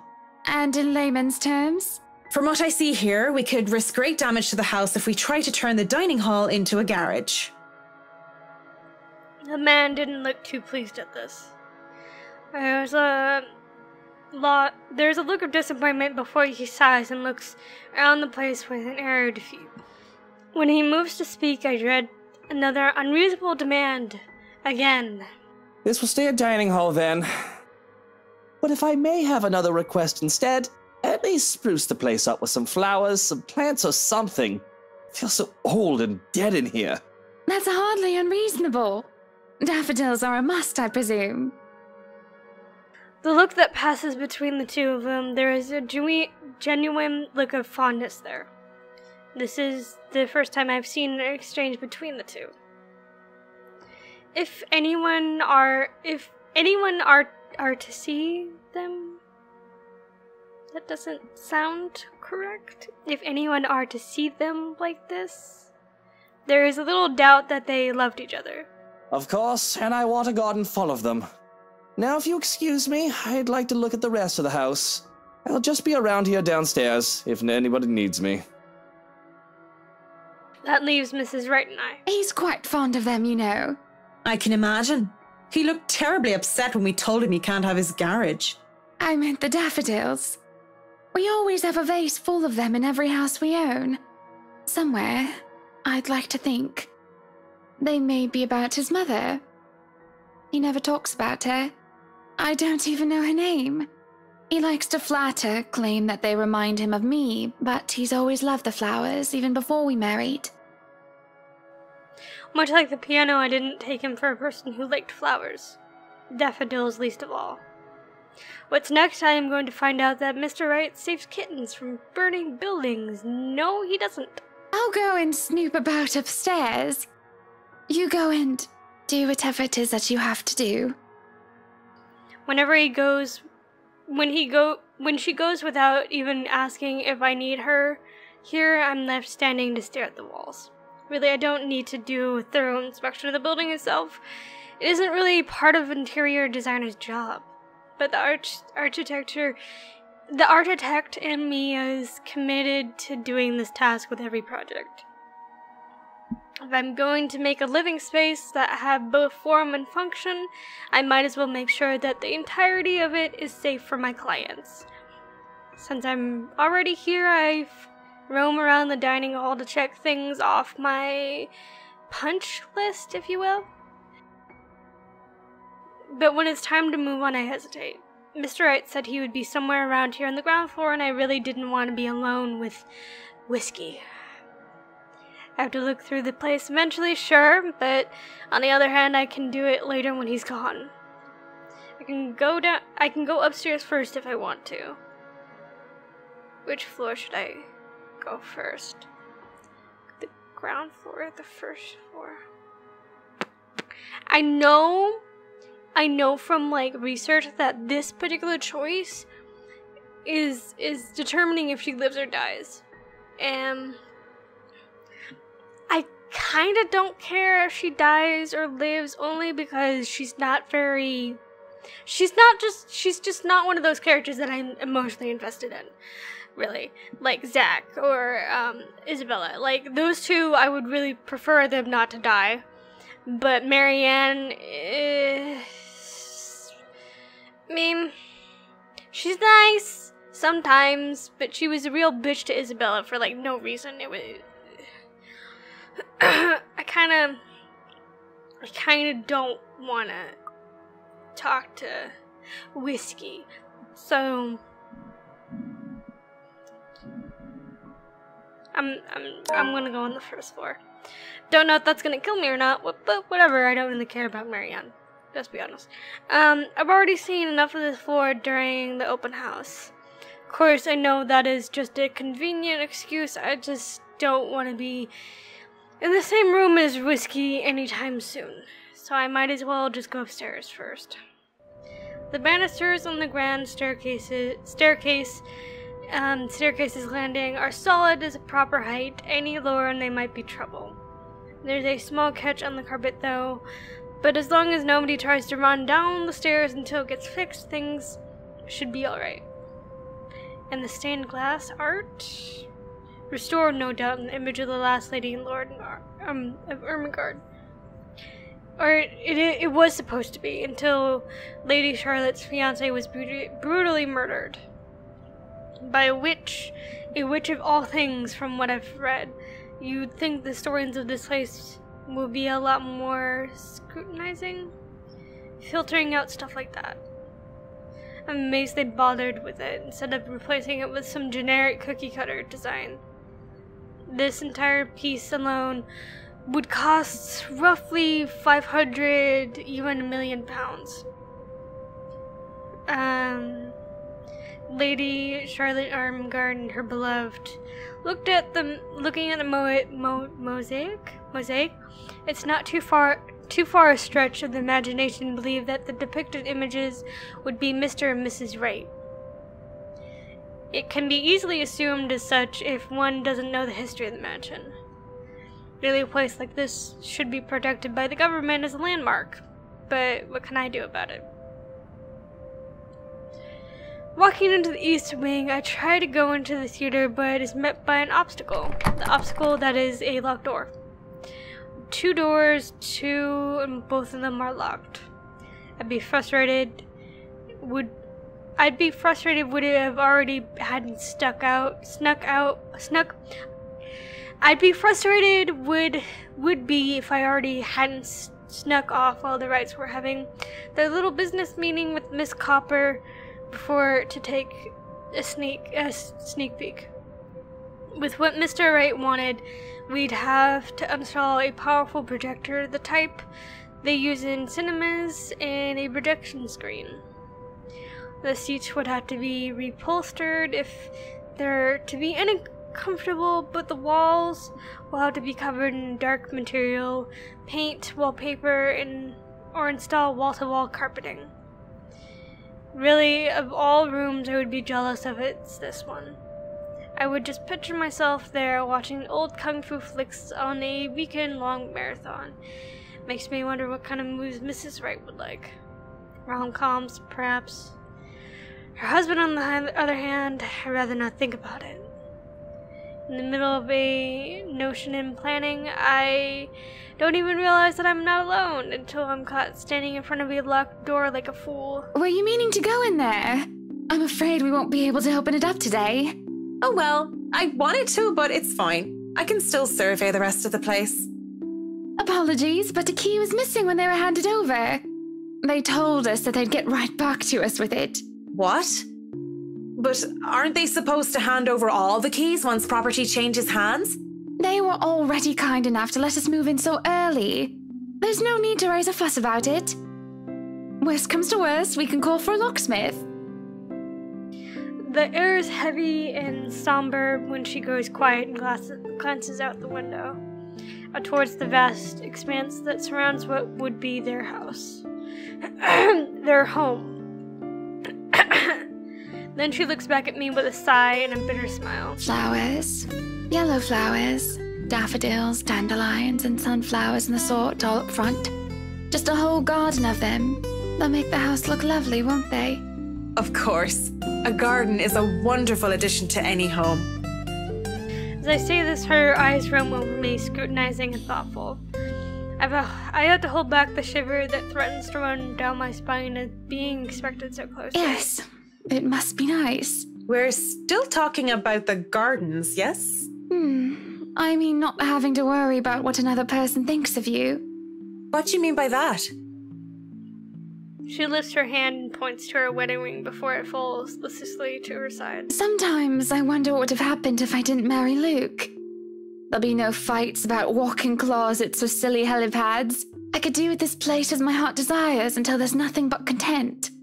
Then again, I wouldn't have bought this place if it wasn't a gift for him. I probably wouldn't even be in Luxbourne if it wasn't for him. Maybe I would have moved to London, Manchester, or Birmingham. I might have even left the country altogether. France, Germany, Spain, Canada, Sweden, even America. The possibilities would have been endless. I don't know what to say to that. What is there to say? I'm sorry, I must sound so petty and ungrateful. I do love him. So very much, even if he can be a bit difficult at times. Oh no, not at all. I'm just confused why you're telling me this, of all people. Just a whim, I think. Just flights of fancy, that's all. Don't you ever think about one decision you've made in your life and wonder how much would change if you chose to do things differently? I try not to dwell on the past, ma'am. The word is try, of course, thinking of the past brings up too many ghosts, memories of her.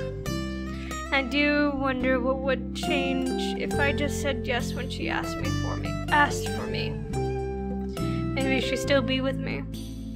I return to the present, just like I said. I try not to dwell on the past. Why don't you decide on your own? You must have been quite the pair. Why don't you decide on your own? I should look at the branching tree. I don't think it really does anything. Let's be honest.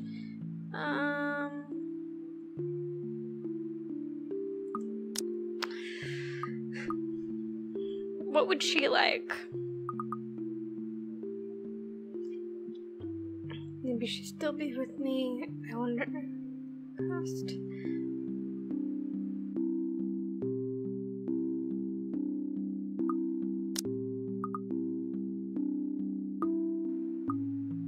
Why don't you decide on your own? Okay, she didn't like that. Oh well.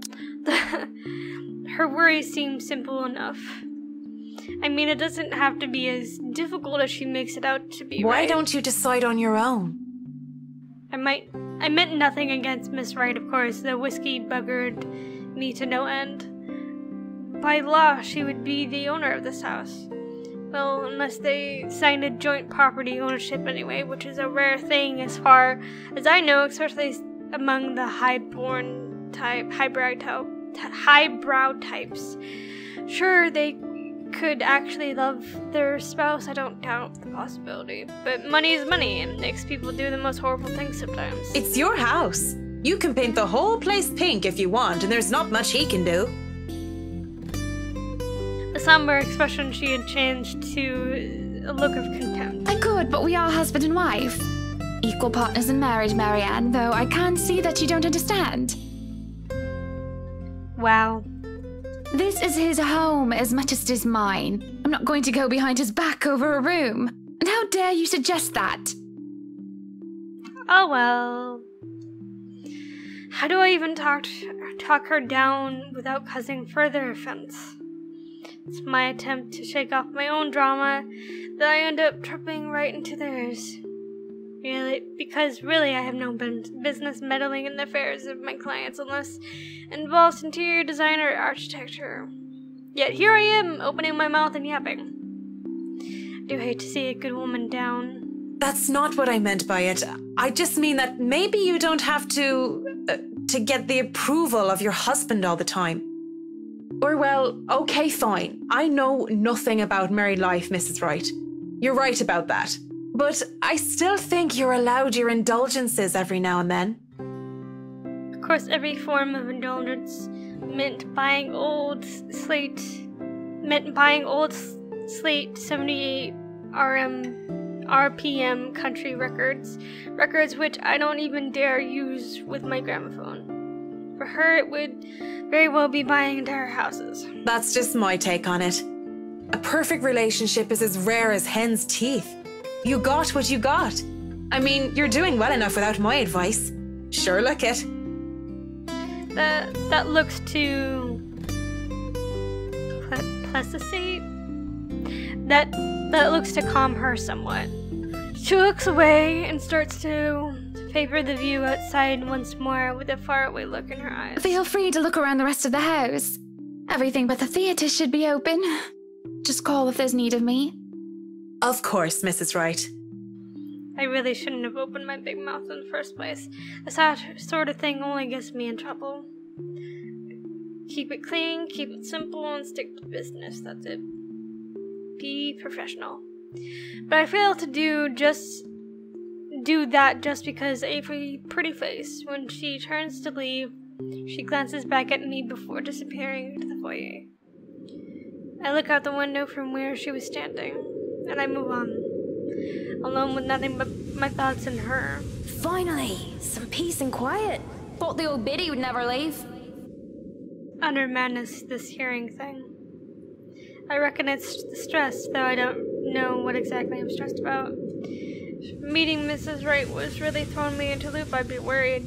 If I'm developing some kind of psychosis or disorder, well, I'd call a doctor. But hopefully it isn't that, not right now, or right here.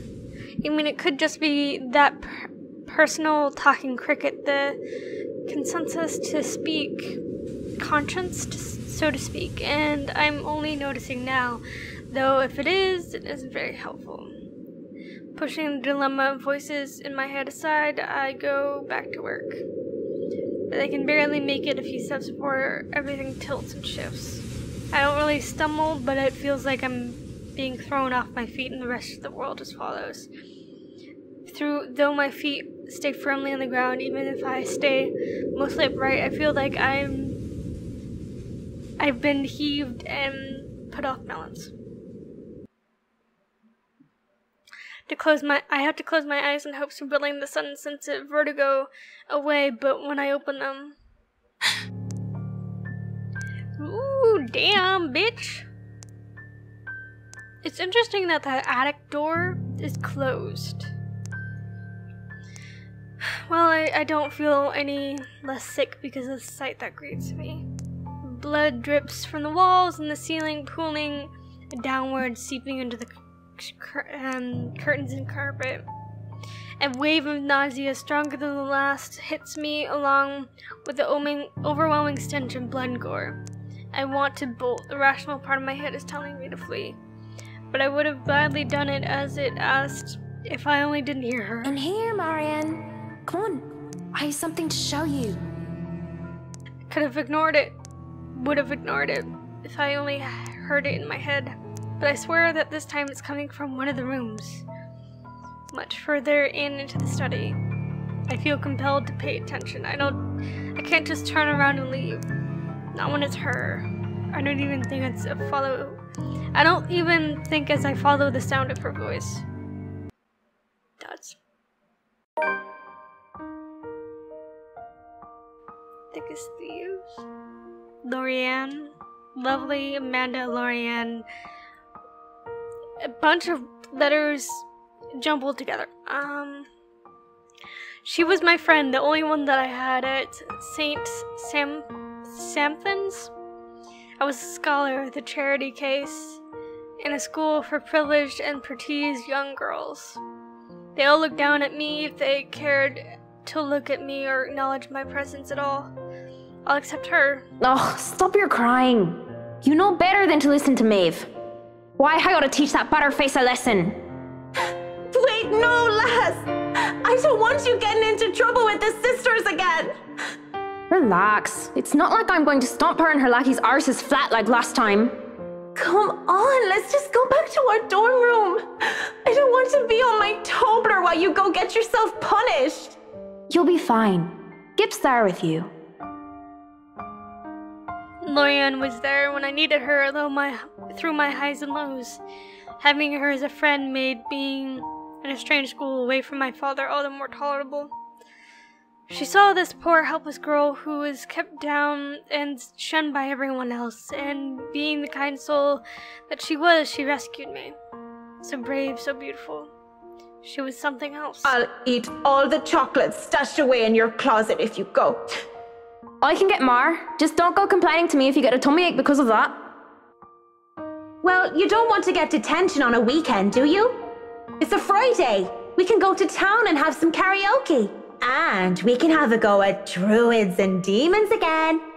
You're not going to miss that just because of Maeve, are you? Sometimes I question what I did to deserve a friend like her.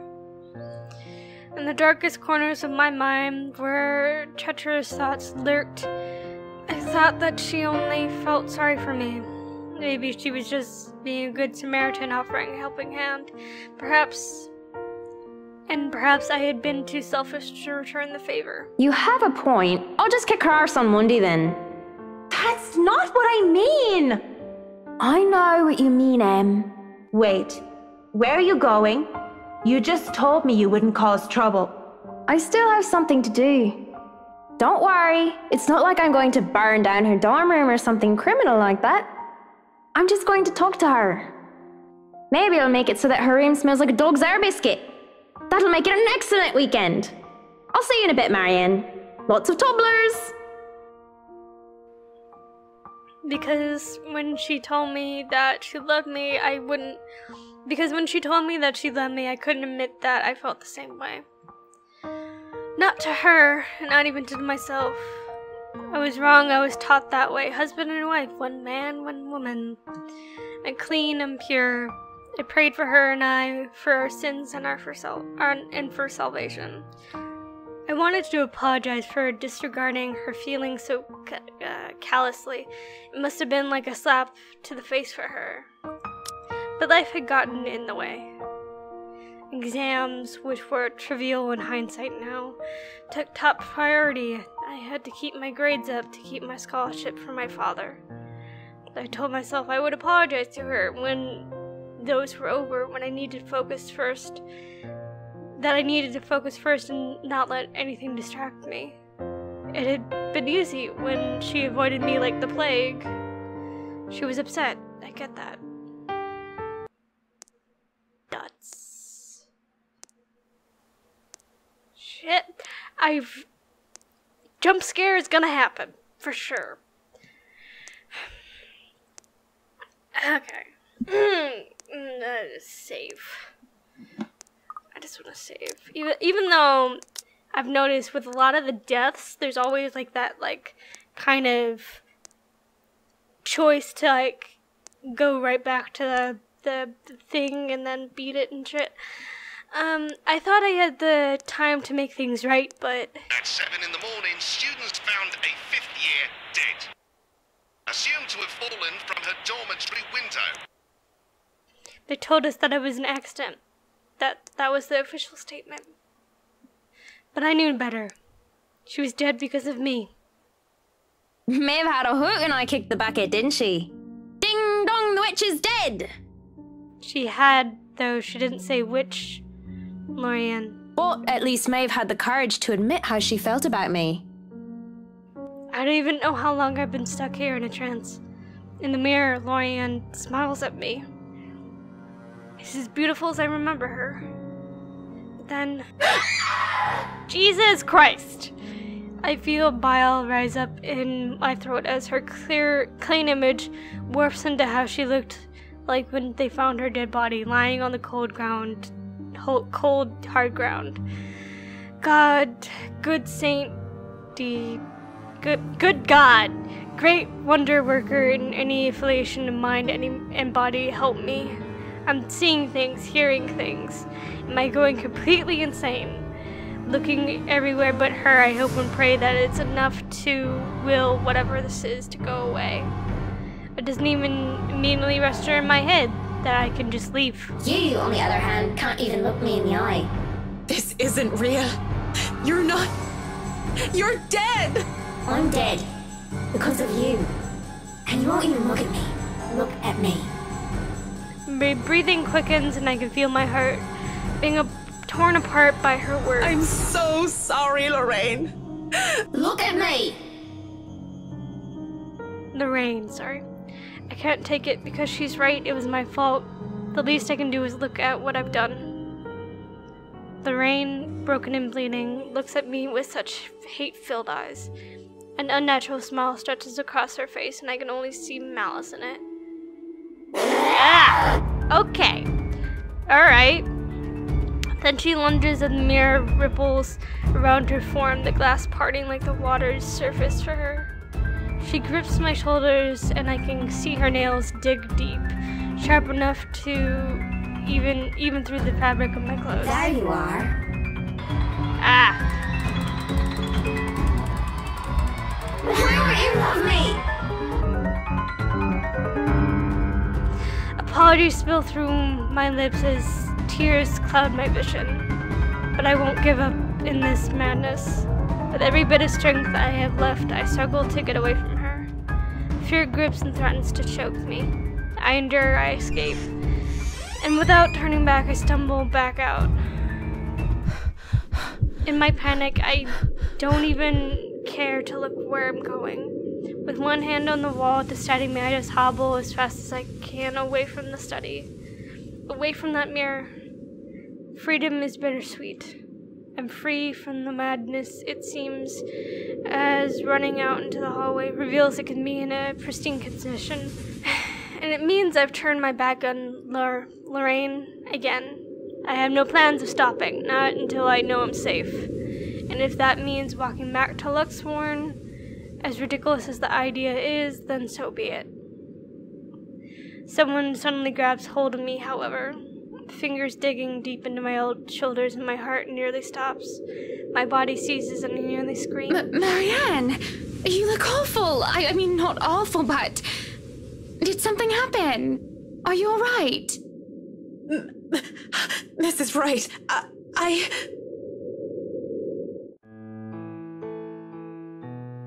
Without thinking, I sought comfort seeing that it wasn't her. It's a sudden impulse thing to do. Had I been in better condition, I wouldn't ever dare doing such a thing. But I didn't know what else to do. Though I know I shouldn't, her warmth, her scent, they grounded me. She is intoxicating. Marianne, what's going on? Oh, you're shaking like a leaf.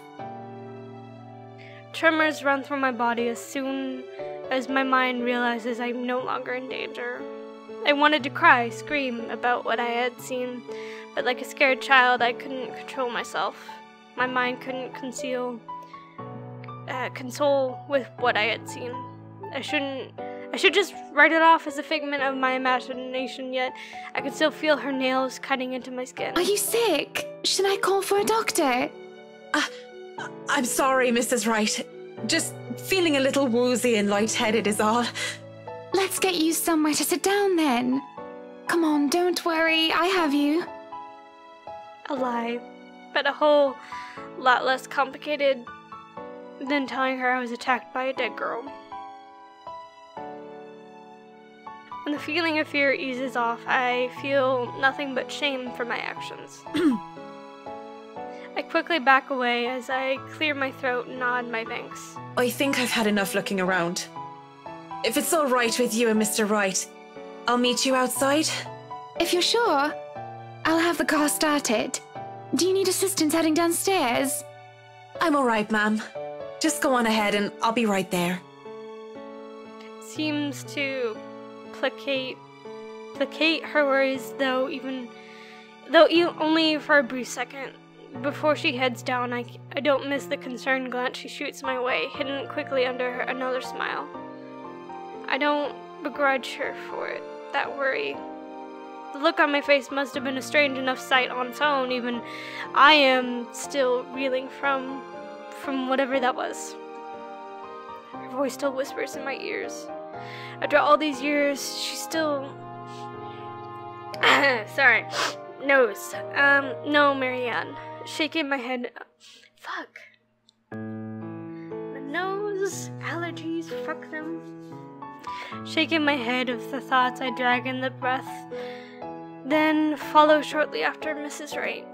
Whatever has happened in the past is long gone. Only memories now. And those are things I can no longer bring back. It's already dark as we make our way out of the mansion. With no lights, we are only illuminated by the headlamps of the Wright's car and the stars above us. The sight of them helps me compose myself much more than several minutes of being alone did. The car's engine is running, yet the two still stand out in the lawn. Mrs. Wright is busy, eyes up in the stars. Mr. Wright, arms crossed, has his eyes down on the ground. It is the crunch of glass under my heels that brings their attention to me. About time. What took you so long? A minute longer and I'd think the house swallowed you all up. Oh, hush, dear. I'm sure she has her reasons. Marianne doesn't seem the sort to idle. Sorry, I was just checking on something important. See, business is business and they take time, love. You should know that better than anyone. So, Marianne, what do you think? Are you the woman for the job? I know we already signed papers hiring you, but I want to be 100% sure that you are committed. I glanced back towards the mansion, knowing that I had seen there. Or rather, who I thought I saw there, because there's just no way. Not to mention how I acted towards Mrs. Wright, for goodness sakes. I would feel the slightest bit hesitant. I was lucky. I've seen enough films to know what happens when a promiscuous woman enters a haunted house. This is my chance to turn it down, make excuses. Say that I'm not up to the task, that I need to take care of my old sick father. Just pay the fine, which is probably outrageous for a contract like this, and let it go. Should turn it down. For the same, abstinent? For the same reason I can't, in the same manner I haven't let go of her, of the regret that has shadowed me since that day. Much as I hate to admit it, even to myself, seeing her again, the mischievous glint in her eyes, the loose tendrils of her hair curled around her forehead. It's something I've terribly missed, and now it's here, almost within arm's reach. My father would tell me, sometimes you just simply have to go through with it. Consequences be damned.